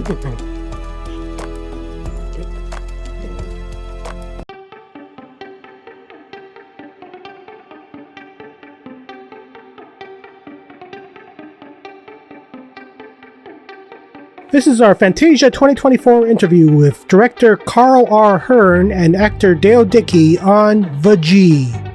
Like and subscribe for more content like this. All right, G. So what inspired you to make a revenge film about elder abuse? It started with the main character, who was inspired by my Irish grandmother. Just someone I admired a lot, but was a little afraid of, very intense woman. And I had been reading about these elderly scams. They're not always scams. They're actually, it's a big legal business in a lot of states. And I found it so horrifying and fascinating that the premise was basically to take this very strong character and put them in this sort of nightmarish situation and see what happened. Yeah, so let's maybe talk a bit about the character of Anne, who is quite the curmudgeon, but she has a soft spot for Emma. So could you maybe talk about their close relationship, despite not being biologically related? Yeah, and both of you can answer. Sure, yeah. Okay, I'll go first. Basically, they do have quite a close relationship, or as close as this particular woman will allow. She's not someone who gets close to people very easily. And I would say her granddaughter or step-granddaughter, Emma, is about as close to her as anyone is and looks up to her quite a bit as well. So. Yeah, I love that relationship, and the beautiful Roman Denis, a beautiful actress, was so easy to work with and just fall in love with. But it is a chance to see a more vulnerable, softer side of her. And, you know, I think she sees herself like in Emma a little bit. And I think Emma wants to be like me. Like I say in the film, I'd like to be more like her. So it's just sort of a natural, she has no one else left. So it's an important relationship. So you already partially answered this, but is there like a real life inspiration of like Rivera's business of getting court-ordered guardianship? Yeah, no, absolutely. It's pretty well documented. I mean, there have been a lot of articles in mainstream magazines, and, it's a big enough business that in some states like Nevada, there's a whole lobbying system. The government is involved. There may have been crackdowns, and some of the exposés have been written, but it's really a shocking thing where people can take total control of someone else's life, all their assets, what drugs are administered to them, absolutely everything. Sometimes just on the order at one point of a county clerk, at least in states like Nevada. So yeah, it's hard to believe, but it does take place all the time. And then there's all kinds of other quasi-legal arrangements and just out and out elder scams that are in the news all the time. So this film was sort of, situating, in that sort of bleak world where people are sort of marginalizing and exploiting these vulnerable older people. So getting admitted into this home kind of causes Anne to like revisit like a criminal past that she had. So could you maybe talk about how the situation results in her bringing up this side of her and how her characters develop throughout the film? Yeah, there's this backstory that's alluded to many times, but it's never fully drawn out. And it seems that, you know, she had this criminal past or was part of a criminal sort of family down in West Texas. And certain details do emerge throughout the story that come to her help, you know, to help her bust out of this, what essentially is a kind of a care, but really a prison facility for people who are vulnerable. So yeah, that's how that starts off. Yeah, the criminal background is just, you know, when she tells that story, it's something she learned at a very early age, saw a lot of things at a young age, and that kind of thing sticks with you. It's in your bones. And even though she's gone on to live another life and perhaps probably has kind of had a really wonderful relationship with Chip, you know, before we started getting older and he went downhill. But that background comes real in handy when she decides to fight back. And I think fighting back, particularly when it involves your family, is something we can all relate to. Pretty much would do anything for your family. Okay. Yeah. So there's like a couple relationships that develop through the film with Anne and Joseph, and then Em and Matt. And without revealing too much, how would you describe those two relationships? Yeah, I mean, I think they're just people meeting people in some cases lonely, you know, vulnerable people who maybe don't have much going on, and an opportunity presents itself and they meet each other and things happen from there. So that's sort of how I would characterize certainly Joseph meeting the G, you know, that's about what I'd say about that. Yeah, interesting. My dad was recently in an assisted living, and most of the people there were in their, you know, pretty elder 80s and 90s. But there was one couple that would always sit in the courtyard and kiss, and then I'd see him kissing another woman, you know, later in the day. It was like he was the handsome guy that all the women, you know, just made them feel good. Everybody lost their spouses, and just having someone to hold your hand or have a little tenderness. And I think there is some grief having that drives her into this, as well as just loneliness. And he seems like a nice guy. Yeah, well, yeah. I interpreted Joseph as like the nice one at this incredibly cruel place. Yeah, it's like, of all the people to be here, and he's made such a beautiful home for himself there. Rock is another lovely actor. Really, I tell you, this could have been a whole different experience if we didn't have the actors that Karl brought in and the crew. Terrific crew. And Karl, of course, Director Hearne. So what was the most challenging aspect of making the film? I mean, there's too many challenging things to really list out, but the obvious one is money and time, which are the same thing on a film set. So we really had to scramble, and really the crew had to go above and beyond the call just to finish our days. You know, we had a really, really tight schedule. We had shot lists that the DP and I had put together, but we were only able to get the bare minimum each time. So yeah, it was very, very challenging, very tough. Shot in a Canadian winter outside, but you know, we made it happen. We made it work. So I'm proud of that.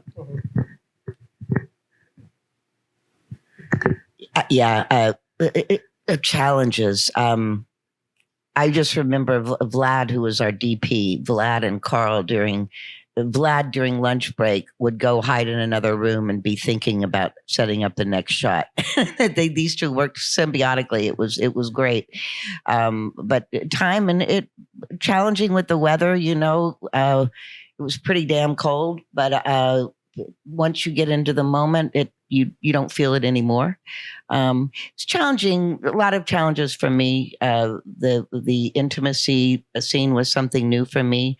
But as Karl explained it, it's very important. It's not gratuitous. It's important to the story. You don't usually see older people being intimate on camera. Was handled very well, and you also don't usually see older people using guns. No. Yeah, which is where the criminal background, I love it when he goes, do you know how to use that thing? And it's just like, and when he tells her, but I forgot to load it. Oh, Joseph. So, no, it's like riding a bike. I personally detest guns. I don't like them, but I've handled a lot on sets, so I'm pretty comfortable with that. And I think I'll just conclude with a word that'll only be known for people who see the film. Buffalo. Okay, thanks. All right, thank you. Thank you very much. Appreciate it. Going to Buffalo now. All right. I live in Toronto, so Buffalo's like right across the lake. Right. Oh my God, of course. Right, it's right there. Very convenient. I've never been to Buffalo. Now I really want to go. Maybe the sequel will go to Buffalo. Yeah, let's do it. Okay, thanks. Thank you.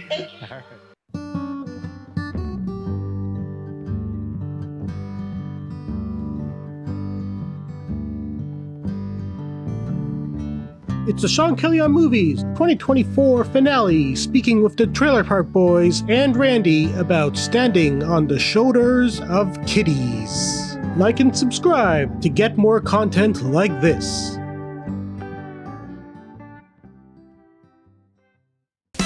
I've always been into music since I was a little guy, putting a band together, and I was thinking maybe I could bring them in here. What's the name of this band? Boys, I got all kinds of people looking to audition. Decent. We were out walking. Dreaming about this day, boys. I mean, being in a band, it's really like having a family. This is a rare kitty. He's an arm dangler. If you want to be a roadie, we'll call you Randy Roadie. This song's also about cats. Jesus Murphy! Putting together a little run through of Europe with Billy Bob Thornton's band, the Boxmasters. Oh, we're going to Europe! Thanks for bringing us out on tour. This is unbelievable. Are you kidding me? I mean, anybody that causes a prison riot singing about cats, that's my guy. It's like a constant party, like rock star type stuff. Hey, Bubba, Ronnie Wood. Ronnie Wood, Rolling Stones. It's exhausting. It's just one thing after another. If you don't know what you're doing up there, stay off that stage, period. Hey, how's it going, buddy? Kicked off tour in London. Rob, you gotta come right now. All right, let's go get up in London.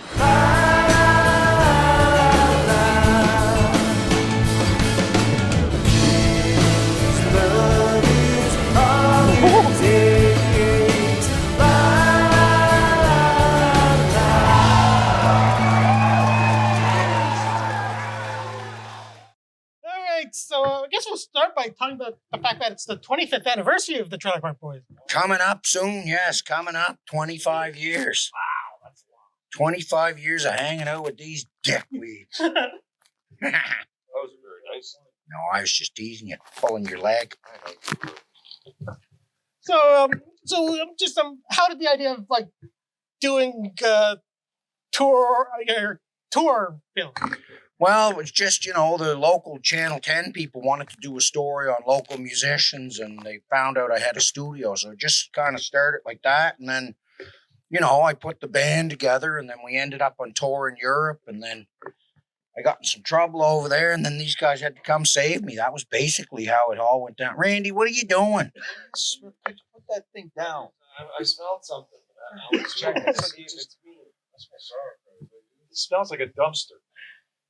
It smells like a dead fish. Okay, well, let's do this next question for Randy. Yes. So, how did you become Bubbles' roadie? Well, I'm really good at tasks, I'm a multitasker, and I'm also a joy to have around. I'm a positive influence, and I'm strong, and all those things make a good roadie. Okay, and now I've even gotten into the guild, and other bands.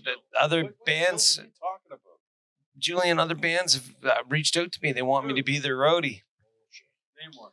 Fred and the Slappers. You ever hear of Fred? Fred is not. You're an idiot. He doesn't slap anymore. Okay, so Billy Bob Thornton. Yes, Billy Bob. How great's Billy Bob? He's my new drinking buddy. Love that guy. Him and Julian have an affinity for drinking, so they hang out drinking a lot. Ricky got in a fight with him. Ricky tackled him one night. He didn't realize it was Billy, and he tackled him from behind, almost killed him. Yeah. I didn't know that he was also a doctor, and he examined me, and it was very thorough. Billy Bob, he's not a doctor, man. He examined you? What do you mean examined you? Gave me the finger test. He checked to make sure that things were prostate test. You were asking him to. That was just a fan who told you he was Billy Bob Thornton. Okay, well, so this is for Ricky and Julian. You're only in part of this film, so what do you feel about giving the spotlight to Bubbles? Well, it's about a journey, Bubbles' journey with his band. So I mean, Ricky and I don't play musical instruments. Oh, Ricky kind of plays the pots very well, I think. But yeah, it's more of a journey of Bubbles, and we're glad that we were there with him and we could help him and be part of it. But if Channel 10 decides they're going to do a documentary on muscles, they'll come see you and that. Well, I don't think that's going to happen, Bubs. What kind of a documentary would that be? Do a documentary on Dick Weeks. They'll come and see Randy. I thought it was kind of nice to see Bubbles in the spotlight. I mean, I felt bad for Julian because Julian's used to be in the spotlight and he was a little jealous, and all of the, those really sad feelings go along with that.